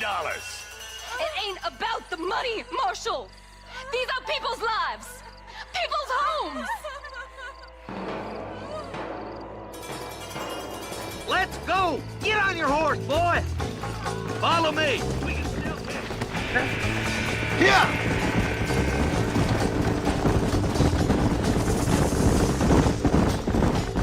Do you think they might be headed for Fort Mercer, Marshal? What? Williamson's men? Maybe. All this sure looks like their handiwork. Makes sense if they took this road. Come on, Marshal! This might be our chance! Come on.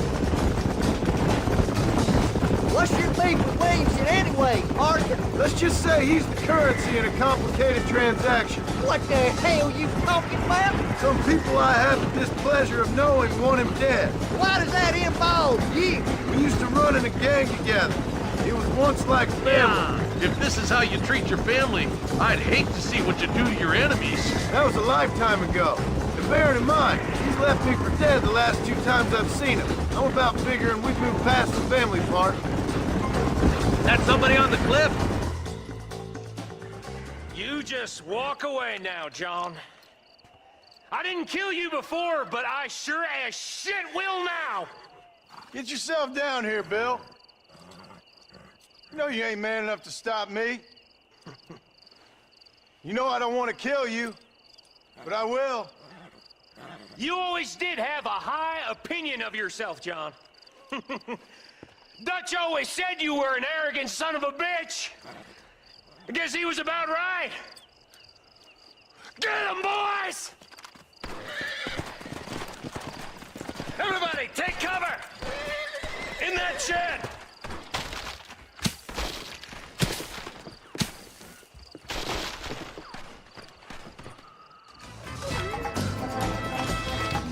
Get ready, boys. Here they come.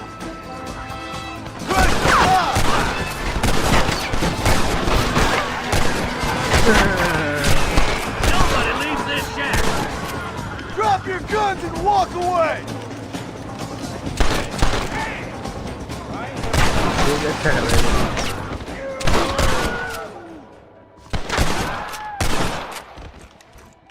Get those raping bastards! God damn it, there's more of them! My God!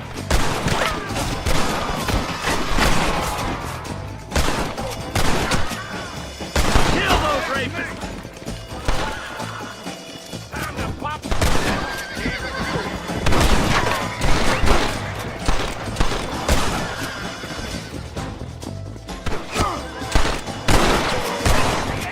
We're gonna burn Fort Mercer to the ground!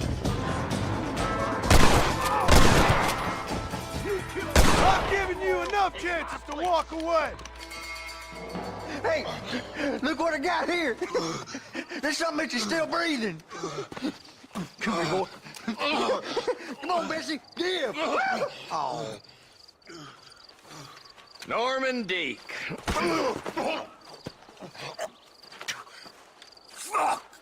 Nice to see you again, buddy. Thanks for your help, John. Norman here is gonna help us get to Bill. Ain't you, Norman? Thank you, Mr. Dick. Mighty kind. Fuck you! Hog time. Let's get him to jail.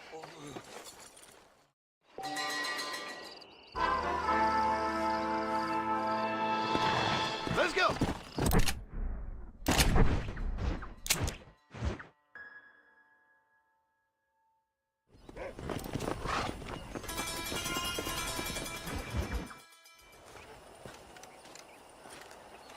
Excuse me, Mr. Marston.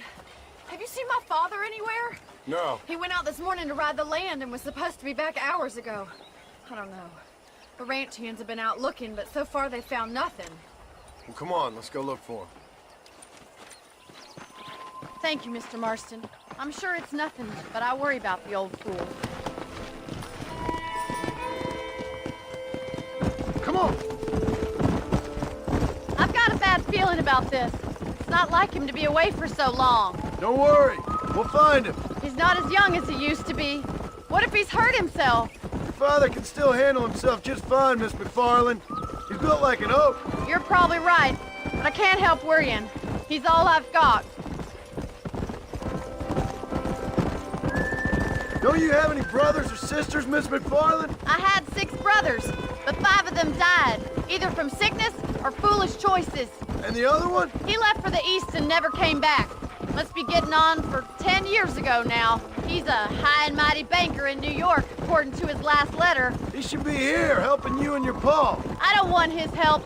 He can live his life any way he wants. But when I see those city fellers coming in on the railway, all dressed up like a sore toe, I fear a little for his soul. He switched his saddle for a tie, and that's fine. I just never met a man in a tie I could trust. I ain't neither, miss. Who's that over there?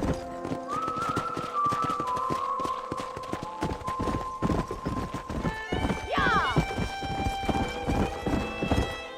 Daddy! What happened? Nothing nice. Rustlers, I guess. Maybe the Baller twins, that bunch. Now you head back to the ranch right now and fetch a wagon. Yes, sir. Marston, you watch after her. I'll do that, sir.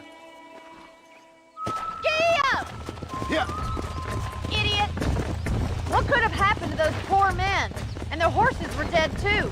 I think we should get back there as soon as we can. Who could have done something like that? Your boss seemed to have an idea who it was. Let's just do what he says and get the wagon. Those damn rustlers! I've got a good mind to head over to Pike's Basin myself. I don't think that's a good idea. And you're no better. How many men have you killed? Do you really want to know? It's disgusting. You never met the men I killed. I heard the way you talk about that gang you were in, like there was some twisted morality to what you did. We all have a code. Only some of us don't realize The outlaw with the code? How wonderfully romantic. The reluctant murderer, the noble criminal. There's nothing more depressing than a man who's found a way to think the bad into good. You're upset. Look, Mr. Marston, the barn is on fire. Come on, boys. Let's go.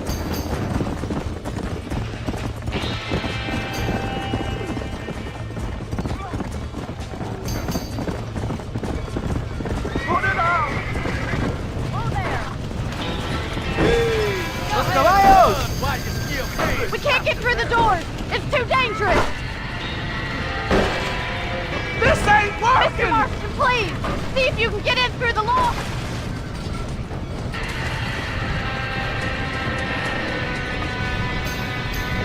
Come on. We gotta get to the horse. It's getting worse. Somebody get them horses out.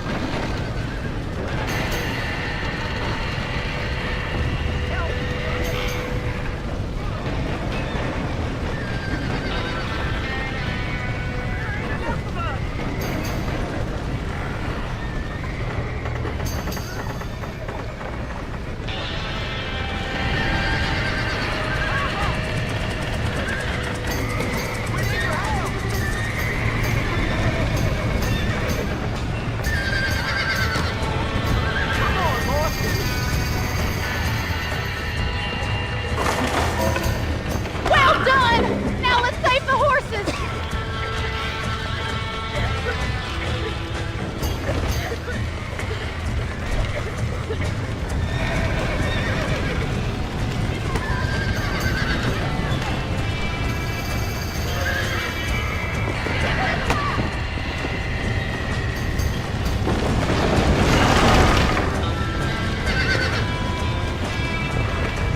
Come on.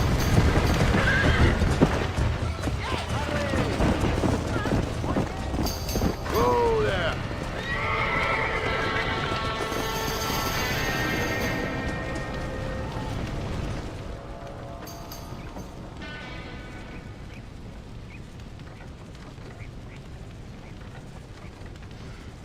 You sure know how to handle yourself. Thanks, Marston. Yes, John, thanks.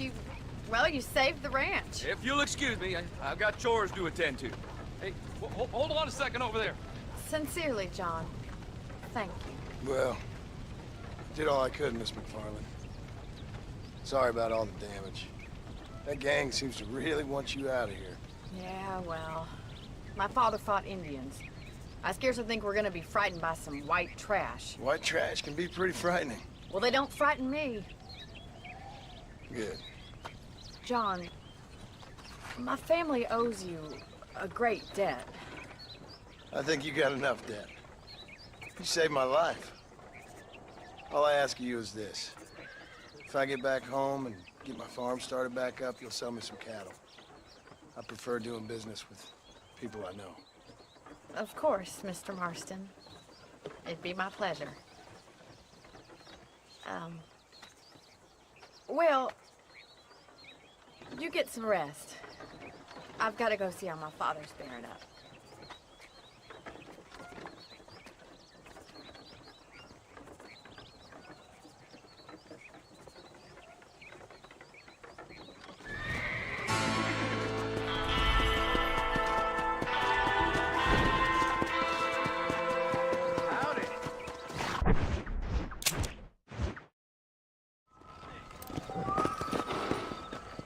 Why me?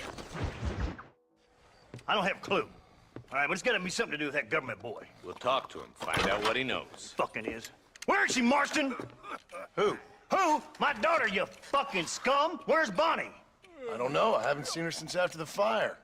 Why? Why? Because she hadn't been seen since yesterday afternoon. You know, I don't think I can cope. If I lose another child... Now, Drew, nobody's lost anything yet. I'm sure she's fine. Oh, Mr. Marshall! Mr. Marshall! Come out, wherever you are! Who the hell's that? Hey, buddy! That'd be your next fucking mayor. Even better! Good day, Mr. McFarland. Get down from that horse, boy, or I'll shoot. I wouldn't recommend that, mister. Not if Drew McFarland wants to see his Bonnie back in one piece. Hey, Mr. McFarland! This is a nice girl you got there. Get out from there! You know, part of me's got to thinking I should just marry her myself. Give her a baby and that. What do you want? That's better. I want Norman Deek. I want him set free. Then you'll get your daughter back, mister. We don't do deals with outlaws, boy. Yeah, you do. Let's not waste each other's time pretending otherwise. Old government themselves ain't much more than a bunch of crooks. This is the land of opportunity, mister. And I'm giving you the opportunity to get your daughter back before 15 friends of mine take out all their anger and their loneliness on her. Where the hell is she? Where is she, boy? Bring Deke up to Tumbleweed in a couple hours. And don't get no funny ideas, or I will slit that whore's throat myself. You boys have a pleasant afternoon. Yeah! What do we do? We do as he says. You and me, Marshal. Mr. McFarland, I'll get you your daughter back. I owe her that. Please do.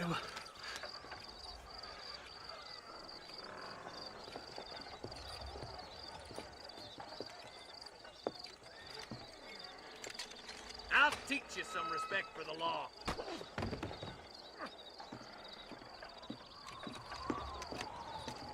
Hurry up, boy. Let's go. Quick as you can, Deputy. Make sure he's tied on good. Stay with me, Marston. I won't let anything happen to her, sir. Whoa! Come on, let's get this charmer to Tumbleweed. See, this is what happens when the Federals interfere in our affairs. Are you happy now? No, I ain't happy at all. And I already told you, I ain't with the government. Now you say that, John, but the only thing I know for sure is who sent you. They made me come here. They gave me no choice. That's your federal government, Mr. Johnson. They come down here dressed as cocky as the King of Diamonds, talking a lot of flannel about helping us, about spreading peace and civilization to the West, but they brought nothing but trouble and taxes. I agree with you. Wolves in sheep clothing, all of them. Rob you, then make you pay to have someone investigate the crime on your behalf. People around here have been fooled into feeling protected, when they're worse off than they were before. The fellas I know don't care about people. All they care about is lining their pockets. Come on. Why is this sorry son of a bitch so important to them? Norman Deke Williamson's right-hand man. In other words, a glorified errand boy. Wait, Marshal! I'll be back for you! Bill's standards have slipped. We already filled you with lead once, you ugly Deke's bastard! the kind of man who's mean enough to be second in command, but too cowardly and stupid to ever be a leader. Don't ever use that line near your deputies. You know, for his sake, they'd best not have laid a finger on Miss McFarland. What is this place we're headed? Tumbleweed, a lonely, god-forsaken place. Some people say it's haunted. It was quite a town back in its day. Then they built the railroad to Armadillo and went clean past Tumbleweed. And that was that. Pretty soon everybody had up and left. Now it's just thieves, smugglers, and bandits.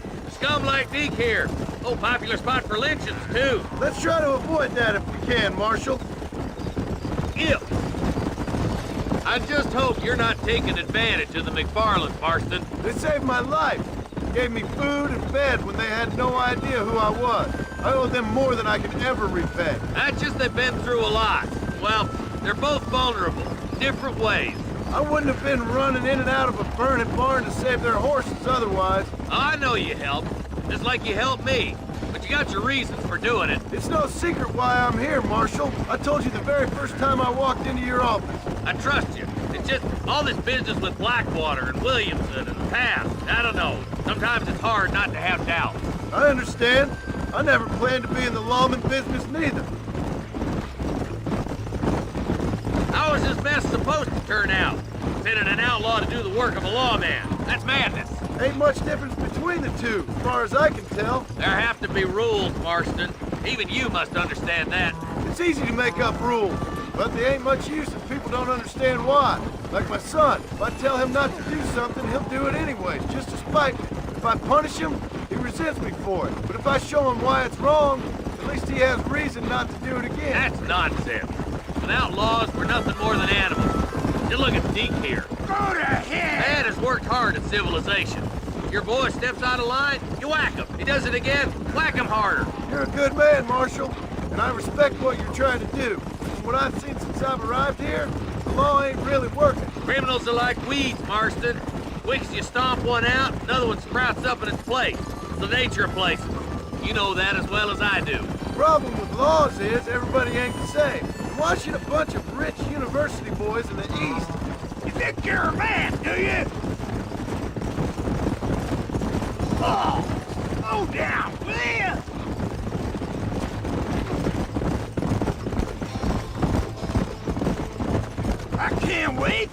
meet the boy.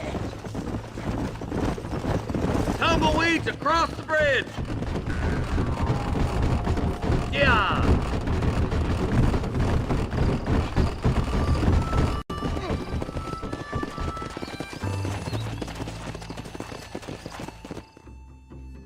Easy there. John, you'll be exchanging the prisoner for Bonnie in the middle of town. Keep your eyes open. I sincerely doubt these scum plan to play fair. Fair my ass. You bet. Besides, Norm here is gonna be my shield, ain't you, Norm? It'd be my pleasure. Marston, lead Deke into town. Make sure you keep a gun on that son of a bitch. I'm sure it's been nice for the boys to have a whore to play with. I hear those rancher girls like it. Come on, let's go. I'm walking, goddammit! Why you taking Maybe so she damn won't long? want to go home. She's been fucked so good. What are you waiting for? Untie me, fellers!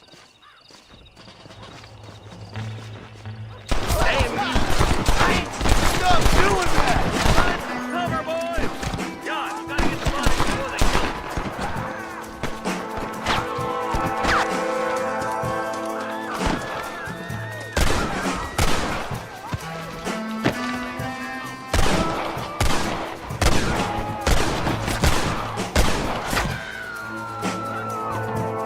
Bonnie!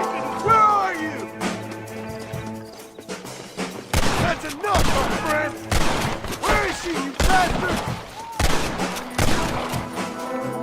You're gonna leave this in a box! Bonnie, we're coming!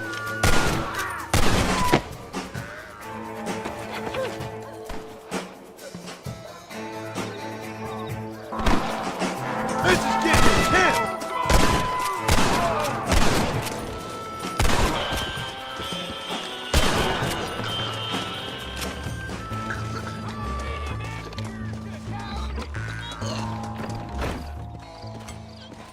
Oh, now.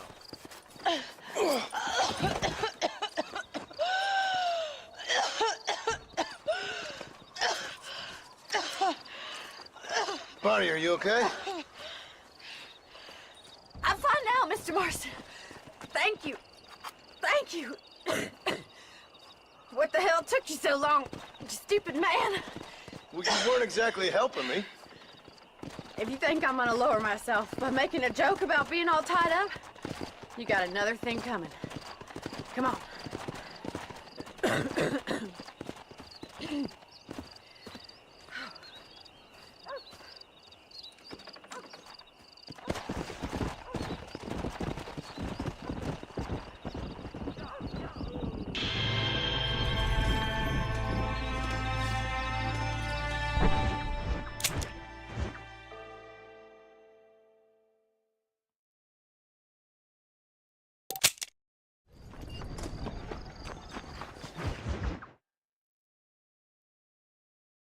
And I can tell you with no uncertainty that miracle cures are no laughing matter. I bid you good day, sir. Oh, Mr. Marston, good to see you. How have you been keeping? I'm well, Mr. Mr. West Dickens. Nigel West Dickens of East Cheap, London, New Waverly, New York, and Armadillo, New Austin. At your service. At my service. At everyone's service. At the service of science, of knowledge, of life. How are your wounds? Much, much better. But then they would be. Would be? I know a cure for all ailments, Mr. Marston. Ah, I'm sure you do. And I'm sure for just $2 an ounce, I could live forever. Oh, but for you, sir, I'd do a bulk discount rate of $1.95 an ounce, as long as you buy 100 ounces or more. That's a lot of immortality. Give it up, old man. That's Mr. West Dickens to you, boy. Give it up, old man. To Ridgewood Farm, the sick...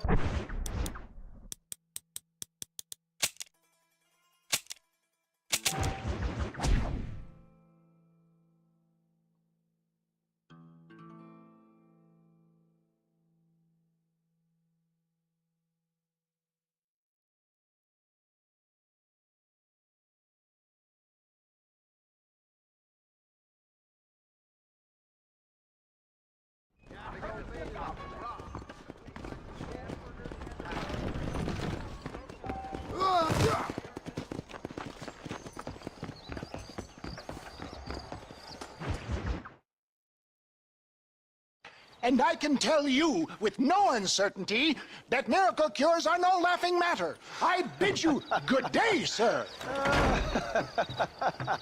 Oh, Mr. Marston, good to see you. How have you been keeping? I'm well, Mr. Mr. West Dickens. Nigel West Dickens of Eastcheap, London, New Waverly, New York, and Armadillo, New Austin. At your service. At my service. At everyone's service. At the service of science, of knowledge, of life. How your wounds? Much, much better. But then they would be. Would be? I know a cure for all ailments, Mr. Marston. Ah, I'm sure you do. And I'm sure for just $2 an ounce, I could live forever. Oh, but for you, sir, I'd do a bulk discount rate of $1.95 an ounce, as long as you buy 100 ounces or more. That's a lot of immortality. Give it up, old man. That's Mr. West Dickens to you, boy. Give it up, old man. Listen, Marston, I'm broke, but this stuff is good.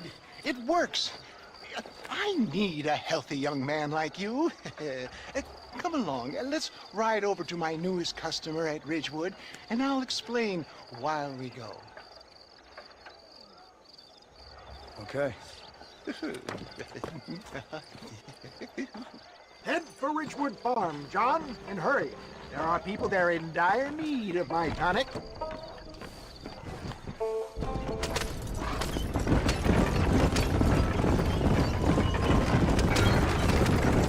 I heard about you, Mr. West Dickens. And I about you, John Marston. Hoodwinking the weak, gullible out of their hard-earned money. My dear boy, it is you who is gullible, if I may be so bold, for heeding such ill-informed scuttlebutt. You're as full of wind as a horse with the colic. I have been blessed with the gift of language, and for that I will not apologize. But the West Dickens elixirs speak for themselves. For the love of God, try to stay on the road. My thousands of happy customers attest to that. Those men trying to kill you didn't look so happy. Skepticism is the bastard child of progress, John. Knowledge makes a fool into a doubting Thomas. It's the cross I bear as a pioneer in the fields of commerce and medical research. You seem to be mistaking me for an idiot. My tonic cures all known ailments, that I can guarantee you. But for the sake of argument, even if it didn't, surely there's still value in giving a person the belief they can feel better. Is that not, after all, the cornerstone of religion? Faith has its own beauty. So you're God now? No, far from it.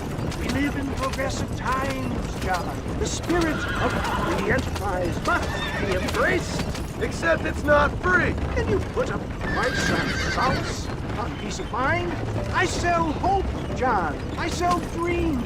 Is that not what this country was built upon? You sell shit. The buyer maketh the market, my boy. I am merely an agent of their demand. I provide a desired product at a fair price. A conduit between science and the common man, if you will. What the hell am I doing here? We can rest later, John. Right now, the good people of Ridgewood await us. Nothing is free anymore, John. I thought you'd understand that. If my tonic is such a sham, how do you explain the fine fettle in which you find me?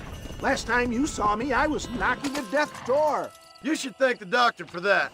And I reckon you were acting it up worse than it was. Act I can, John.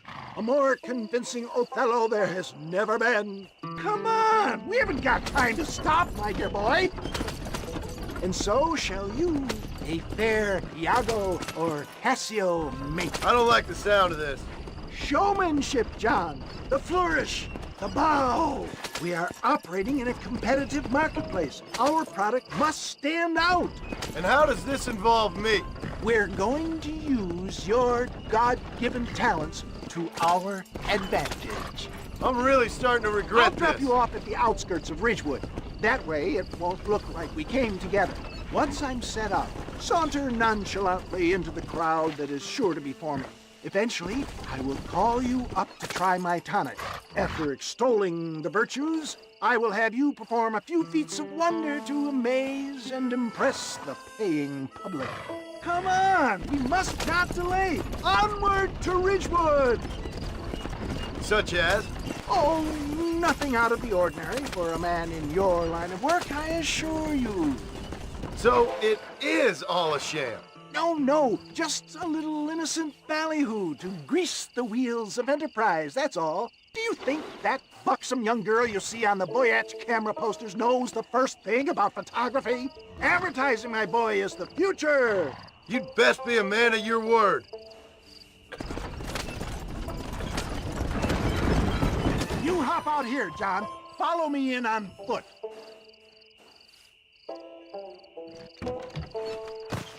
See you shortly, and remember, showmanship.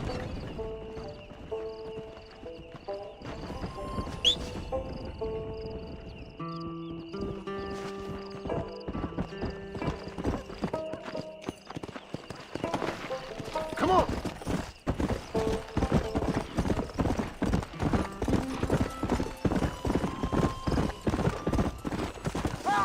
Welcome all. You will not regret it. Friends, hard-working souls of Cholla Springs, gather round, gather round. Do you suffer from rheumatism, lumbago, acute chronic sciatic, neurologic, or inflammatory pain? Well, I represent the only company that makes the genuine article that cures headaches, neuralgia, earache, toothaches, backache, swelling, sprains, sore chests, swelling of the throats, contracted cords and muscles, anxieties and ravaged nerves, stiff joints, wrenches, dislocations, cuts and bruises, and it adds vitality and vigor to the healthy man. But can you prove it, old man? Oh, I'm sure there's some customer here who could prove the qualities of it by taking a drink right now. You, sir, come up here. Step right up. That's the spirit. Ladies and gentlemen, pay close attention. This poor, wretched volunteer, entirely unknown to me, will demonstrate the effects of Dr. West Dickens' own patent tonic.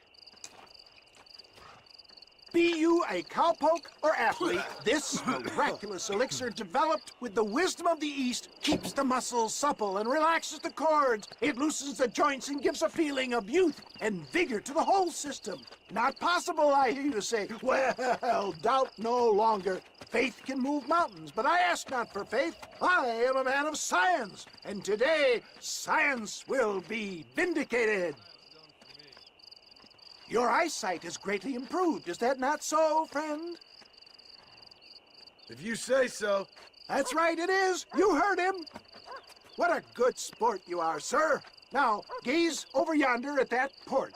If you squint, you may just be able to make out the skull that's hanging there. Go ahead, friend. Shoot that skull and demonstrate the miraculous eyesight you now possess.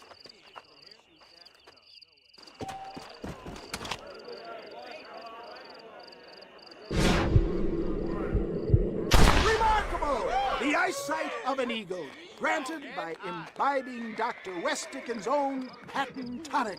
Anybody can make that shot. This man is a fraud. If your eye's so damn sharp, why don't you try shooting my hat out of the air? My friends, our test case has been challenged to shoot a gentleman's hat out of the sky above our heads. You can fool these people, but you ain't fooling me. Right. Let's just see how sharp you is with a moving target.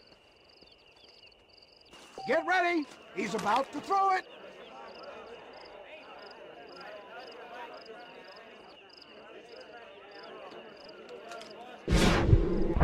See?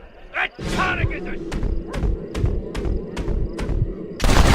Have you ever seen such an eye? Behold the power of the elixir, plucked out of the sky. Hey! Hey! What? You think you can put a hole in a man's hat and just walk away, do you? Hey, it don't work like that around here, mister. Come on! Are you a man or not? A challenge of battle has been offered to our volunteer. Look at him! The tonic is coursing through his veins! Time somebody taught you a lesson! The power of an ox! This is like licking butter on a knife. There it is, skeptics and dissenters! Irrefutable proof! Do not let this opportunity pass you by! Look, he's over there. Go get him. This ends now. Watch out! He's got a gun! Who the hell do you think you are? You ain't leaving here alive.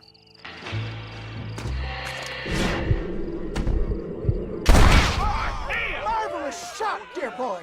The kind of deadly accuracy that can only be afforded by the West Dickens elixir. Come, I have plenty for all. You'll be fine. Get out of my way. Hey, where are you going? I want a bottle. Get me a bottle, please.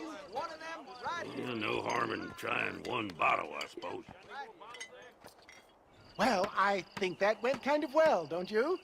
I'm just glad that my normal job involves either chasing after cattle or murderers. Not the likes of you, mister. Don't be like that. Now, if you'll excuse me, I'd like to say my goodbyes, head on back to the real world. Wait, sir. I've been thinking about your predicament, and I think I may have an idea. I've been thinking I could be your cunning Odysseus. Beware of the Greeks bearing gifts, sir. Williamson had better beware. We will make them into Trojans. I don't rightly get you. I want you to go and see my old friend Seth.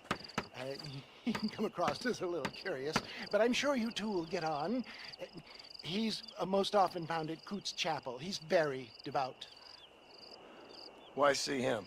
Because between him and me, we can get those gates to open for you, and you can walk right in, just like in Homer's great Trojan yarn!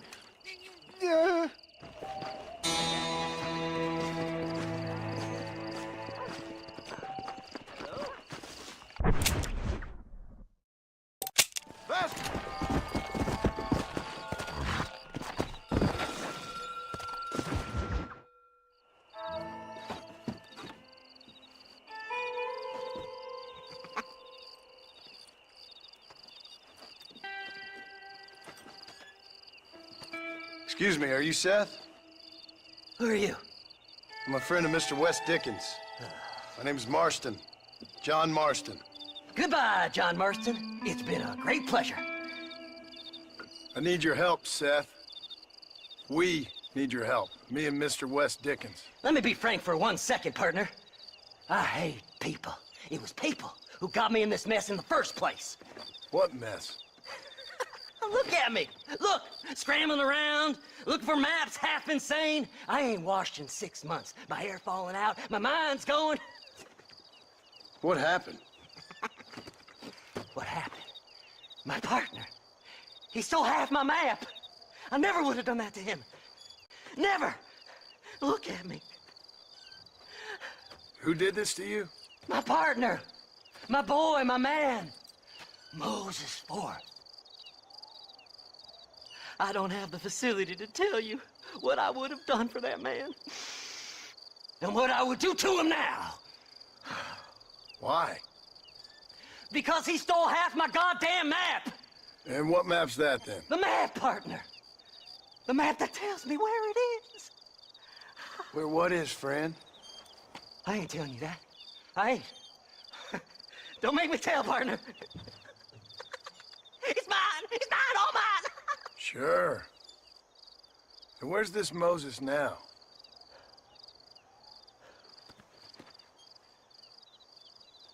He's at Benedict Point. The law got him for exhuming. Some people, they feel differently. Not Moses. Him and me are the same. The self-same. Well, come on, Seth. Let's go see Moses, get you your map back.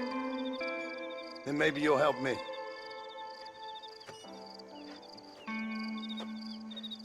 All right, partner. Let's go.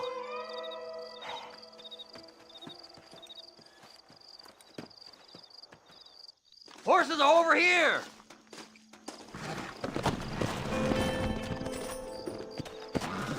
There! Come on! How can you sink that low? Digging up graves and looting from the dead. Ha, hypocrites! The whole damn lot of you. Are you saying it's better to steal from the living? They're corpses. They don't care none. These people have been laid to rest. You don't know nothing. I talk to them long after they've been forgotten by every other fella. I tell them it's all right to be scared and alone. I embrace them when they're stinking and rotten. I met some sick bastards in my time, Seth. But you're special. Folk is cold and heartless all their lives. To me, they gets warmer when they're actually cold and heartless. Surely that makes sense to even you. Not exactly, it don't. Are we really living anyway? Do you exist outside my mind? Maybe we're both having the same dream, and when we wake up, we'll die. I certainly seem to be in some kind of nightmare.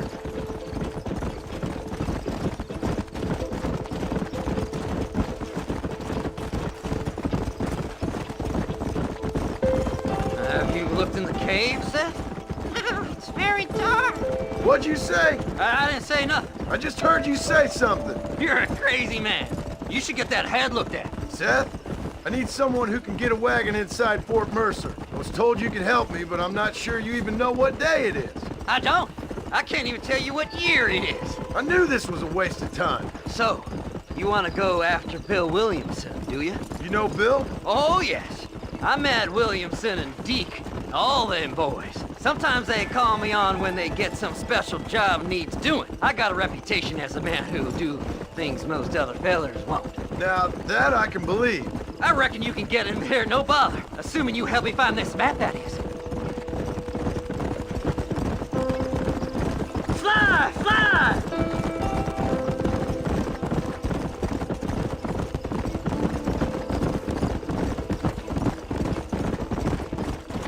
What's so important about this map? Nothing much. Just unimaginable riches and such like. A spark of hope that lit a raging fire I can't put out. I thought as much. Another treasure hunter losing everything in the search for nothing. Oh, I lost it all, partner. My wife, my children, my business. Good riddance to them all. I don't eat, I don't sleep, I don't wash, and I don't care. I know. I can smell you from here. It used to be about the money, but now, I don't know who I am no more. I see myself, but it's like I'm looking at somebody else. Only it's me, you know? Maybe it's time you moved on. No way I can stop now. It's taking me over. There's no difference between night and day.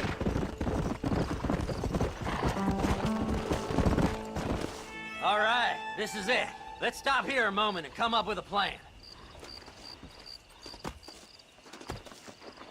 As far as I know, Moses is being held in that shack. There's a couple of deputies keeping guard outside. Can you distract him so I can sneak in for a quick parlay with that son of a bitch? I'm sure I can think of something.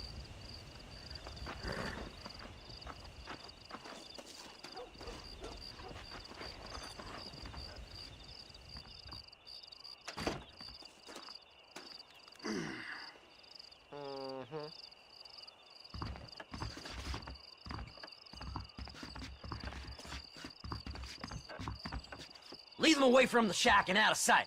Somewhere out past that hill.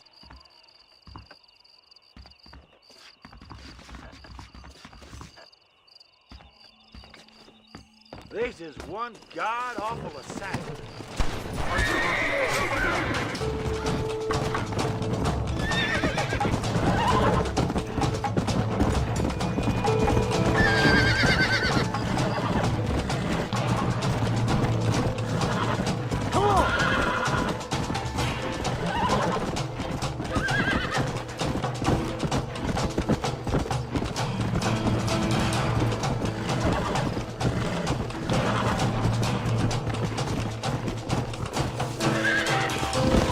Son of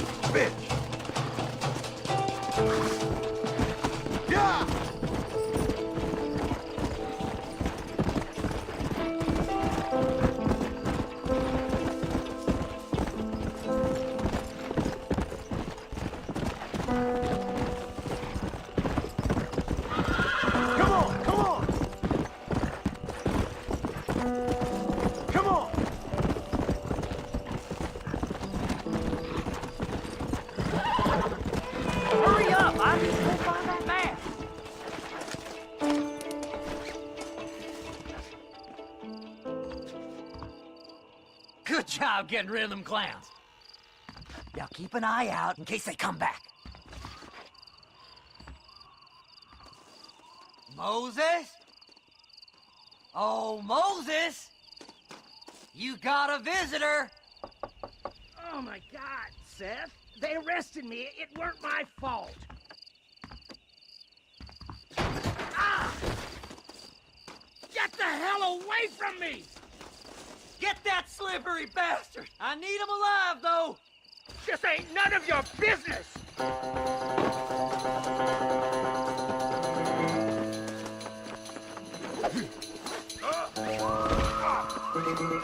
Son of a bitch! Why are you doing this?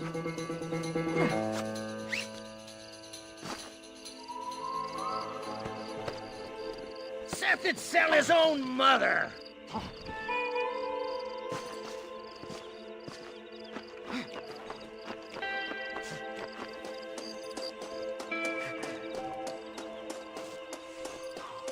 Just name your price. You son of a bitch, let me go.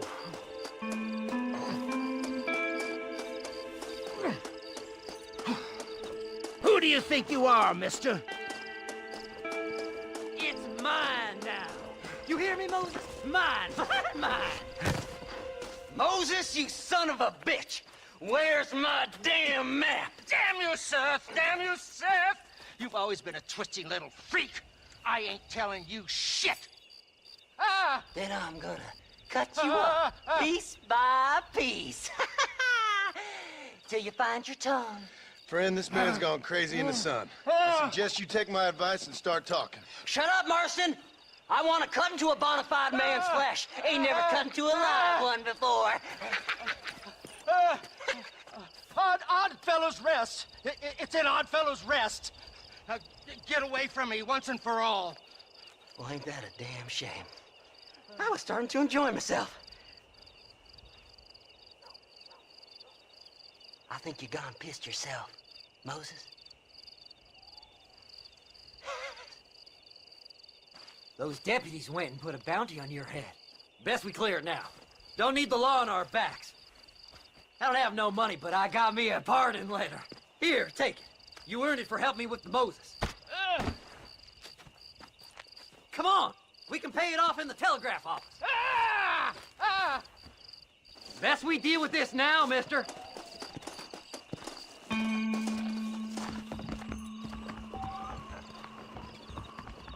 Hello. A body was found near Gaptooth Break. Here, I've been given a pardon. Master, I hope you stay out of trouble now.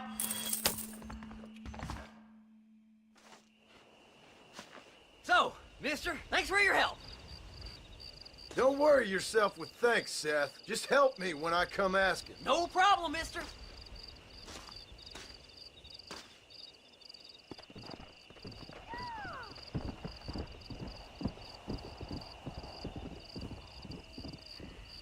Now, why walk was it the ride?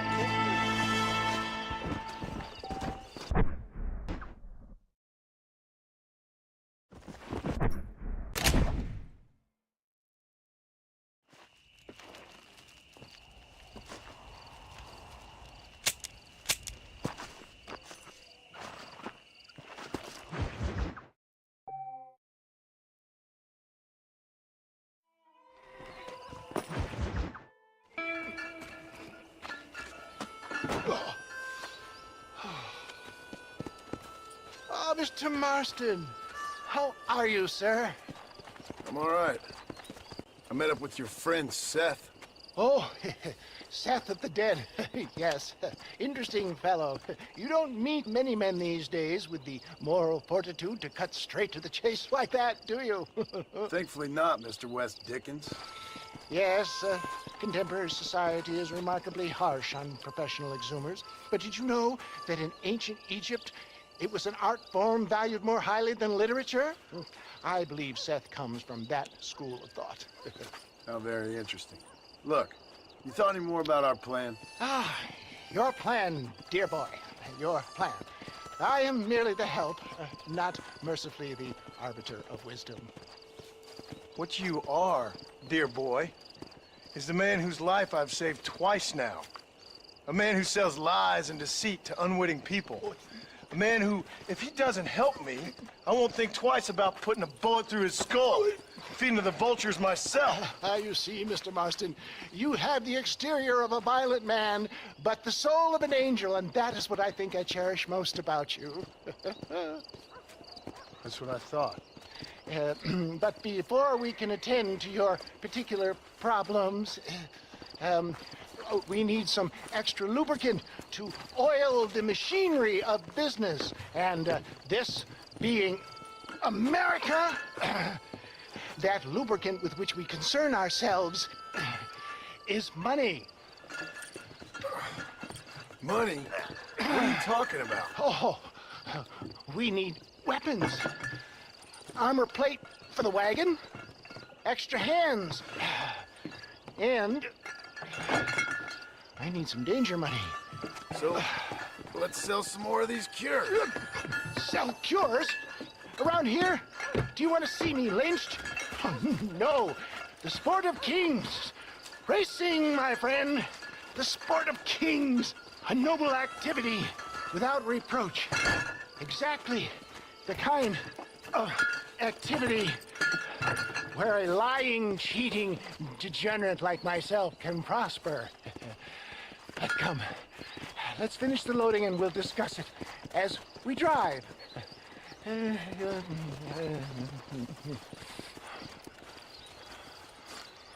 Now, sir, tooth gap, tooth breach.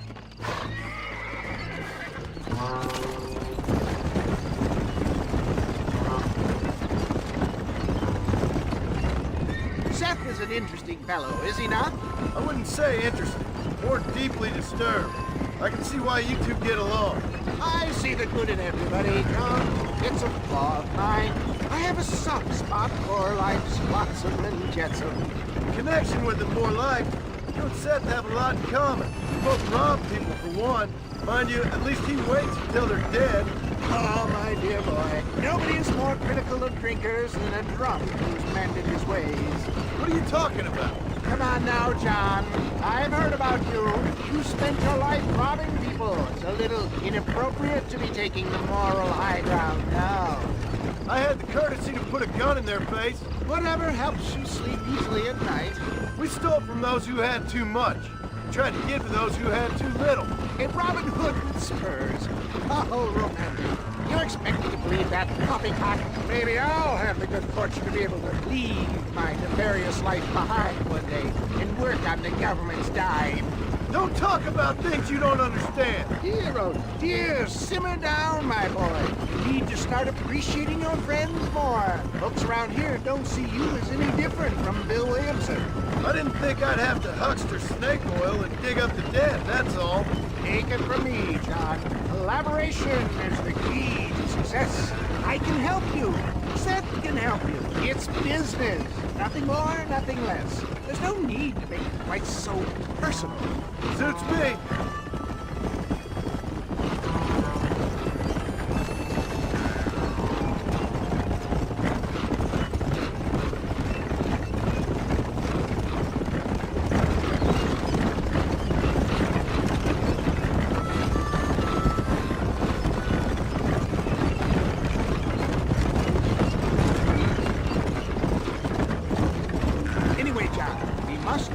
The race. Yes, the race. Oh, come on. Time to purge that negativity and start thinking like a winner. You're going to have a whale of a time. They've been holding these chariot races in New Austin for as long as I can remember. And we need the money. Why aren't you racing then? Me? Oh no, not my thing at all. You have already proved yourself more than adept at the reins, my dear boy, and under some stress. These racers are Byzantine in their ferocity, and the terrain is treacherous. People will do just about anything to win. Men die. It's a marvelous spectator sport. Sounds like fun. And you are my wild card, John. They won't be expecting you. So what's your role in all this? Think of me as your spiritual guide. Do I have to? You are a free man, of course, but I strongly recommend it. Imagine, just today, you are not engaging bounty hunter, and I am not an avant-garde business pioneer. No, sir. Today, we are gladiators. Motivation, dear boy. I'm definitely feeling motivated to get the hell out of here.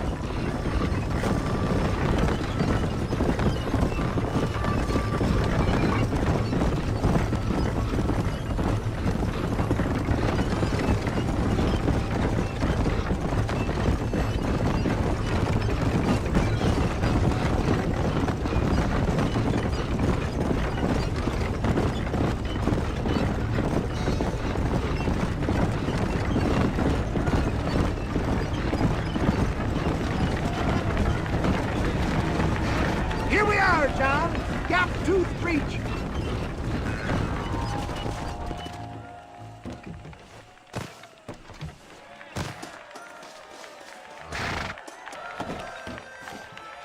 Drivers! Y'all know the rules, but for you newcomers, this here's a fair rate. Keep to your manners and let the faster cart pass. So now that's been said, y'all can get to running each other off the road like always. All right now, counting to 3. Ready, set, go! I like the wind.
mister.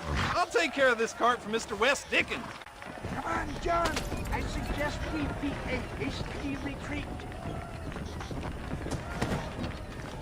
Right. Best remove ourselves from the stage before somebody decides they want their money back. Fine by me. Wasn't that fantastic? The cheers of the crowd, the thunder of the wheels. The falling rocks, homicidal maniacs. Oh, come on, John. Even a cold-hearted misanthrope like you must have found that just the tiniest bit exhilarating. Not the friendliest bunch, are they? They take the racing very seriously in these parts, and your participation was not entirely approved. That was clear. Ah, sport, war, and heartache. The guilty pleasures of mankind since the dawn of time. Now get away from the men we just swindled before you start waxing too lyrical. Yes, of course.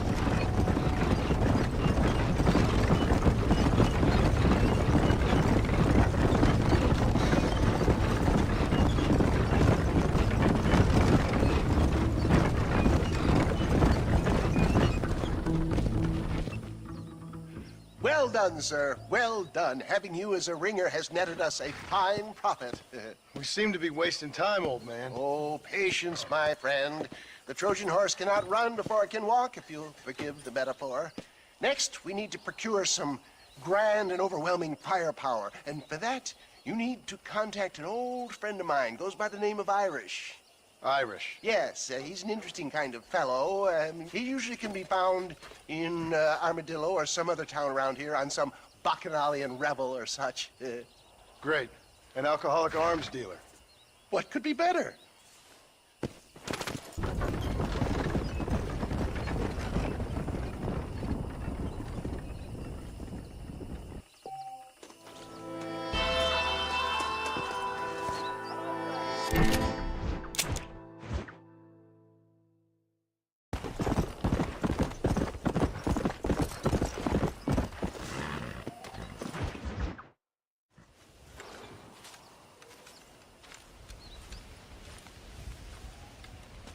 Mr. Marston, sir.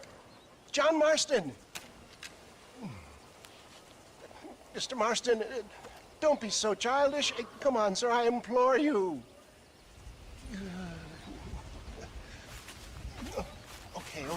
Okay, so I made a few innocent mistakes when last we met. But my plan is still sound. Together we can conquer, if not the world, then certainly Bill Williamson. But first, you need me to do you a favor? You read my mind. I can only deduce you have been taking my tonic, sir, as instructed. It can give the most ordinary of intelligences a remarkable insight. I'll give you insight.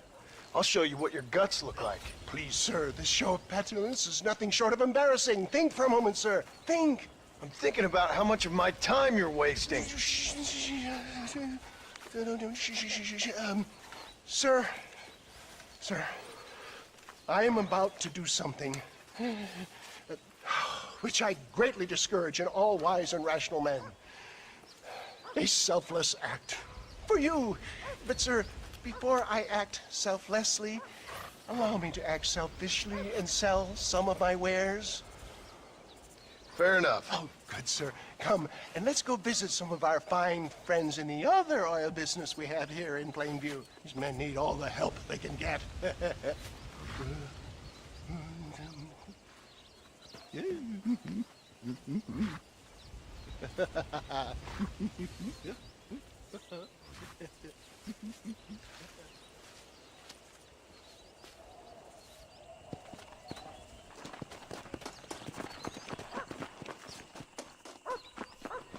Friends, hardworking souls of Plainview, do you suffer from rheumatism, lumbago, acute chronic sciatic, neurologic, or inflammatory pain? Well, I represent the only company that makes the genuine article which cures headache, neuralgia, toothache, earache, backache. Well, this man is a fucking charlatan. He just got done swindling us down at Cho Springs with this song and dance. I say we tar and feather him right now. I say we shoot the bastard. I think it's time we take our business elsewhere.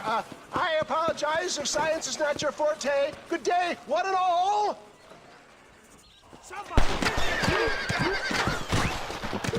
St. Homobonus has not been looking down on me favorably.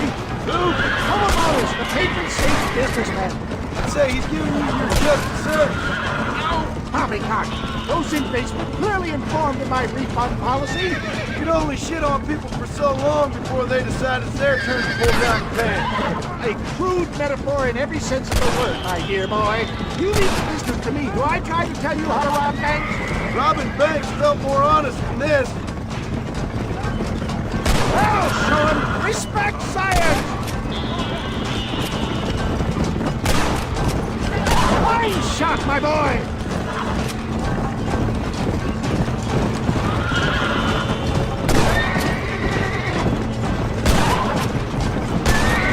I hope you got money for a funeral.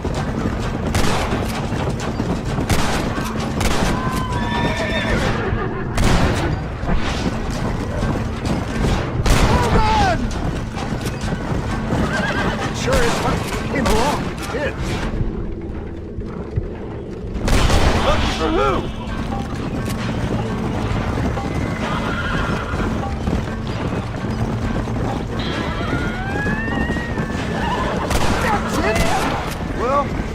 like the global expansion of your West Dickens elixir might have come a cropper. Nonsense. Just another bump on science's rocky road. I bet Louis Pasteur didn't have to deal with this shit. Ignorant hillbillies. I don't know. I'd say they're pretty astute.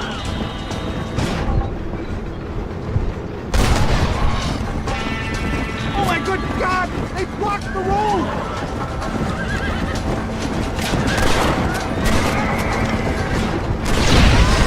Run away, pal! Excellent, John! Now let's make haste Cueva Seca! For a man of the people, you sure ain't very popular. I am up against the weight of plebeian ignorance, my boy. Stay alert. I'm not sure we're out of the woods yet. Maybe you need to think about a change of career. I will never give up on science, John.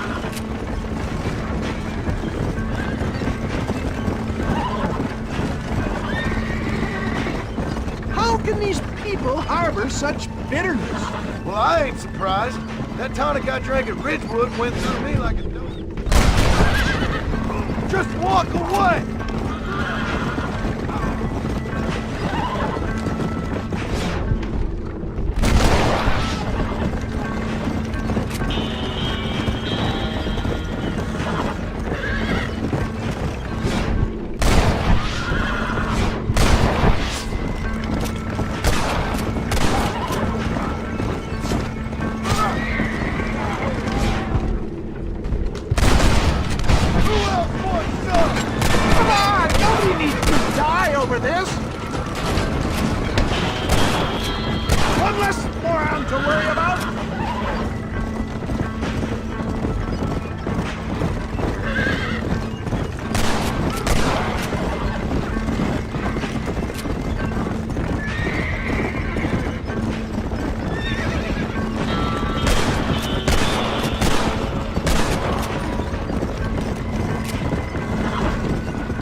John. There's Cueva Seca up ahead.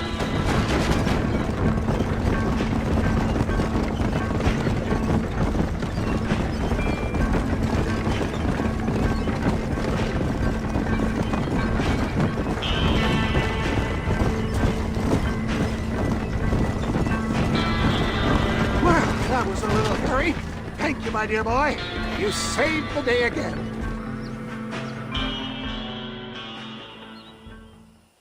Always impresses me with the speed with which a group of men can turn from passive sheep into murderous wolves. I'm impressed with how you nearly got us killed back there. Yes, perhaps we should shelve the tonics business for a period. Let's say we try our hand at racing again. There's a meet at Rathskeller. You're trying my patience, Mr. West Dickens. Well, I'm sorry, dear boy, but I'm only an aging vendor of exotic elixirs, not the bloody U.S. cavalry. Forgive me if matters take some time to prepare.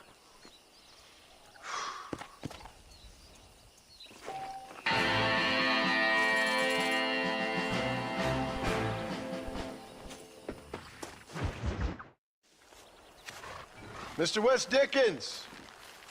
Ah, Mr. Marston! How wonderful to see you, sir. How wonderful. Are we ready then? Yes, sir. Nearly, sir. Very nearly, sir. I just need some cash to get some extra hardware fitted to my old Trojan horse here. You what? Never mind, sir.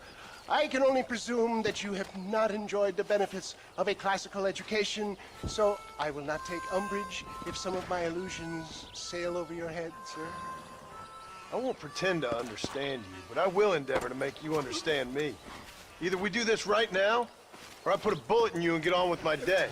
Please, I knew you were a violent man, Mr. Marston, but I did not think you were a stupid one. We need money to outfit my carriage, to turn a simple tradesman's vehicle into something more subterfuge. And I'm about to tell you how we are going to gain said cash. Now I know that you ride very well. So come, sir, to Rathskeller Fork.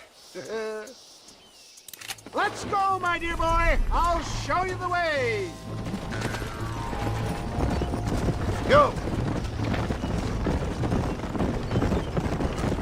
So how are you, John? Okay, all things considered. Hopefully we can get through today without running into another army of your satisfied customers. Onwards and upwards! I refuse to let the blind stupidity of the proletariat derail my calling in life. Nothing blind about it. I'd say they saw right through you. Before knowledge comes doubt, my dear boy. Everybody knows you're as crooked as a dog's hind leg, Wes Dickens. I resent that implication, John. I wasn't implying. I was telling. You're such a successful businessman. What are you doing living in a cave? Delightfully Dickensian, isn't it? If you say so. Are you familiar with the concept of philanthropy, John? I'm surprised you are. Oh, I don't do any of this for myself, John. I hope you realize that. You're crazy, old man. You seem to be forgetting that I've been part of your ridiculous charade.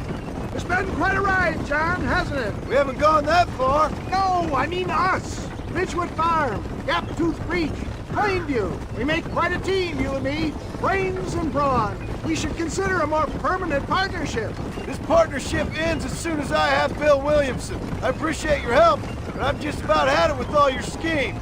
You need to realize what's at stake here. I know, John, I know. Just win this race and we'll be ready. I give you my word.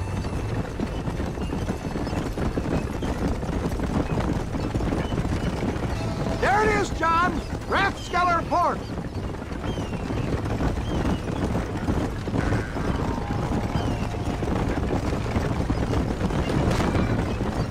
Yeah.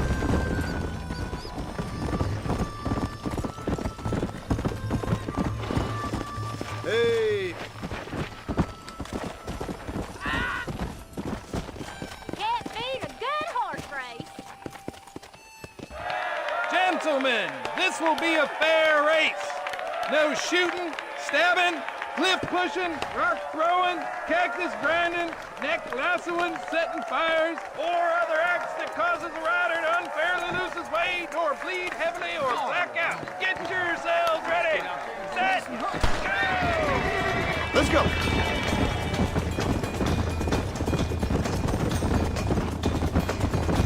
Come on. Out of my way. Come on! Come on. Yeah! Hey! Out of the way! Let's go! Yeah.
came, he saw, he conquered. What a fantastic spectacle, John. Let's take a moment to bask in the glory of our victory. Have we got enough money now? All right. Yes, once Seth and Irish have furnished their side of the bargain, I think we should be ready. Quite a team we've assembled, don't you think? A bunco, a grave robber, and a drunk. How could things possibly go wrong?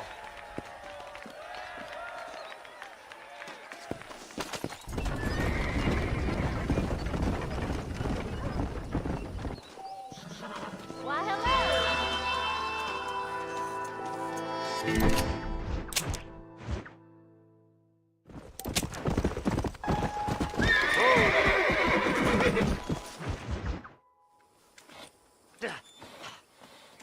Seth, Hey, John. Hey, partner. get what you need? Ready to help me? Not quite. Not quite ready. Yeah. You see, I wasted a bunch of time looking for that last bit of map. And I got to thinking, Moses was a liar. And I imagined myself doing all kinds of unpleasant things to his corpse. And then I realized... Realized you were sick in the head? That you needed to move on with your own limited time on Earth? No, partner. I realized Moses weren't no liar. The issue was Aiden O'Leary, who said he had the body. Aiden died in that flu epidemic, and the bodies weren't even buried yet. Got the body sitting in the back of that wagon behind you? Yes, sir. You're not even gonna wait until they're buried before you... Well, they don't care, do you, boys? Honest folk off to a better place. Apart from that Aiden O'Leary fella, I never liked him. They say he lay with his sister. I don't like women, partner. I don't. Not since Mammy died. Seth, what are you gonna do with those bodies? I'm gonna take him back to a nice quiet spot and look for the map. I needs the map, partner. I needs it. Let's go! We ain't the only ones with an interest in these here fellers. Can't wait to get my hands on these. Find someplace quiet near Tumbleweed. I got a feeling the treasure's around there somewhere. Stay left! No need for the people of Armadillo to see my friends back here. Where are you? Come on, don't be shy. What did you say? I didn't say nothing. Are you talking to them? So what if I am? I feel less alone with them than in a crowd of people. The way I see it, they lost their souls, just like me. You're truly a sick man, Seth. You remind me of why I hate people. For a man who kills so much, you sure seem to have a problem with the dead. Life kills everyone in the end.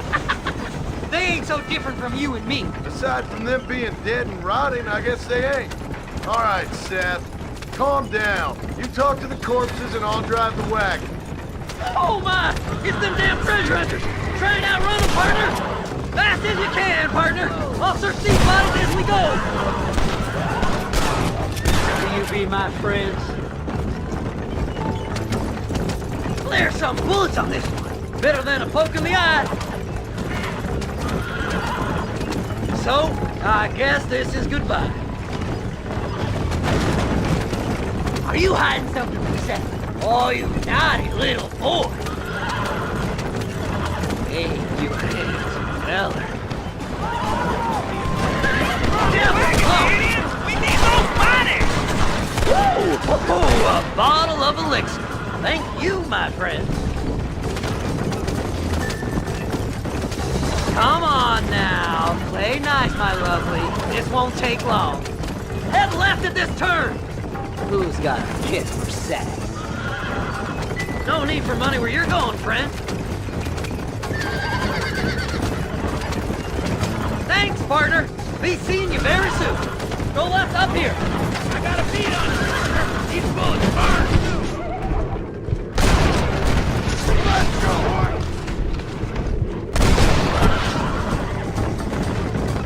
Eeny, meeny, miny, mo.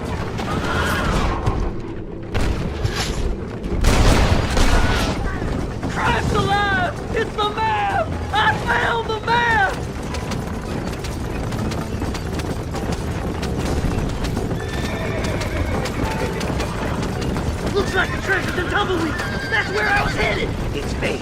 Keep going. We're almost there. This'll all be over soon.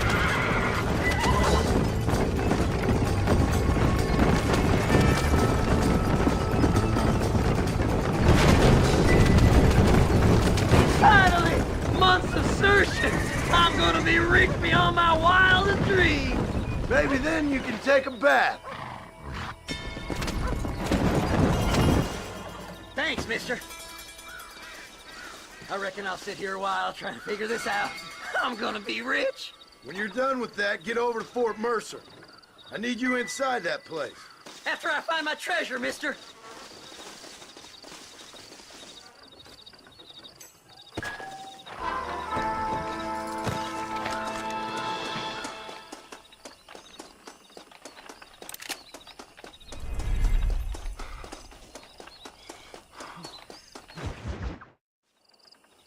Oh, it's like that, is it? Huh? Not talking to Seth today? Oh, the old silent treatment. Oh, whoa, woo-hoo. That's quite a stimulus. Hey, Seth. Seth, come back here. Oh, hey, partner. I was just looking for you. Looking for me? What? Over there? How you doing? I'm good. Well, see you later, partner. Where you going, partner? Nowhere. Okay. Nowhere wouldn't happen to be where that thing you're looking for is kept, would it? No, sir. No, sir. Come on, partner. Okay, I was just fooling. Partner, you know, the thought of that treasure does funny things to me. According to the map, it's somewhere in that big abandoned house.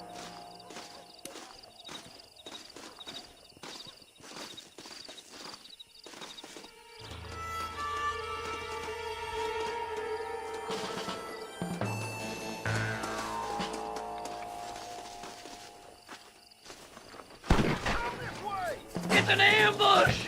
Thanks for all the hard work, man. Kill them, boys. Did you see these fellers? Dubious as they looked, I figured they must be with you. You gotta get in that house. The treasure's in there somewhere. I like them I got an idea.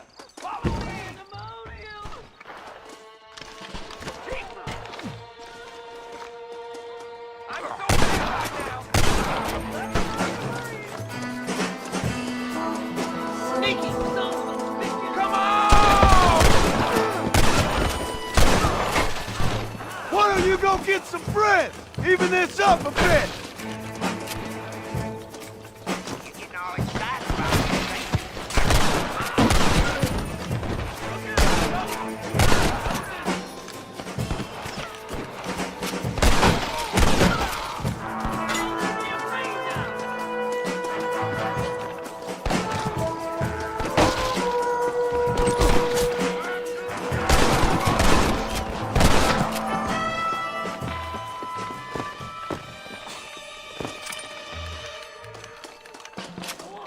We ain't got much time. You gotta find the treasure for me. Please, I'm begging you. Here we go. Come on, Seth. What's that meant to be?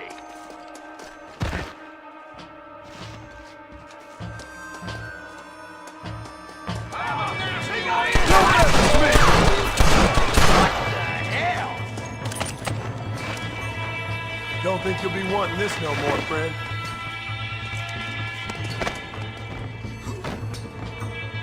I did all the work. Me.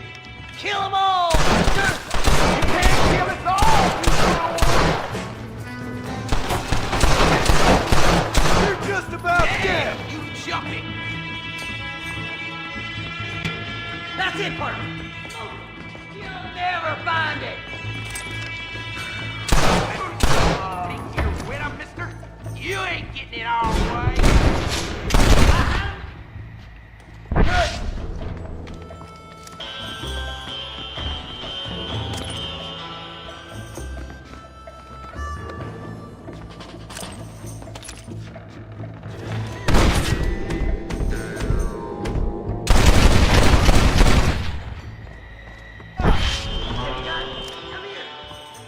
Let me see. Finally, I see the light at the end of this very long, long tunnel. Seth's gonna be rich after all these years. It's silk sheets and Parisian whores from now on, mister.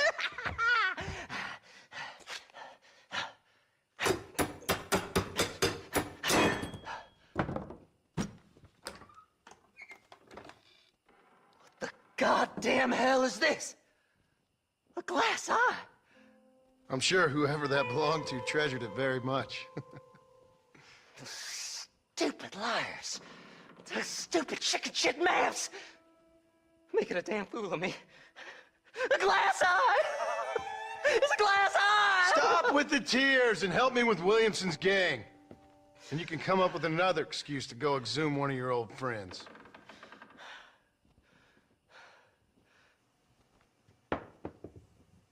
Hunting dead man's treasure ain't done me no favors. Sure. I'm ready for the living.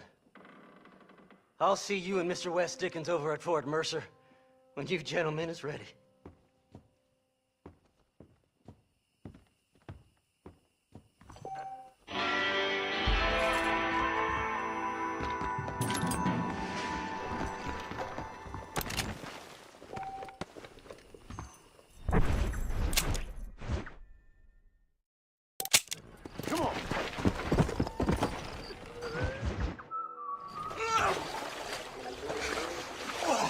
Yes, boyo, you messed up properly this time, didn't you? You little paddy bastard. You got it all wrong, Welsh. All wrong. It was French, I promise. He said he was going to rip you off. Now he's ripping me off. Here, keep on talking.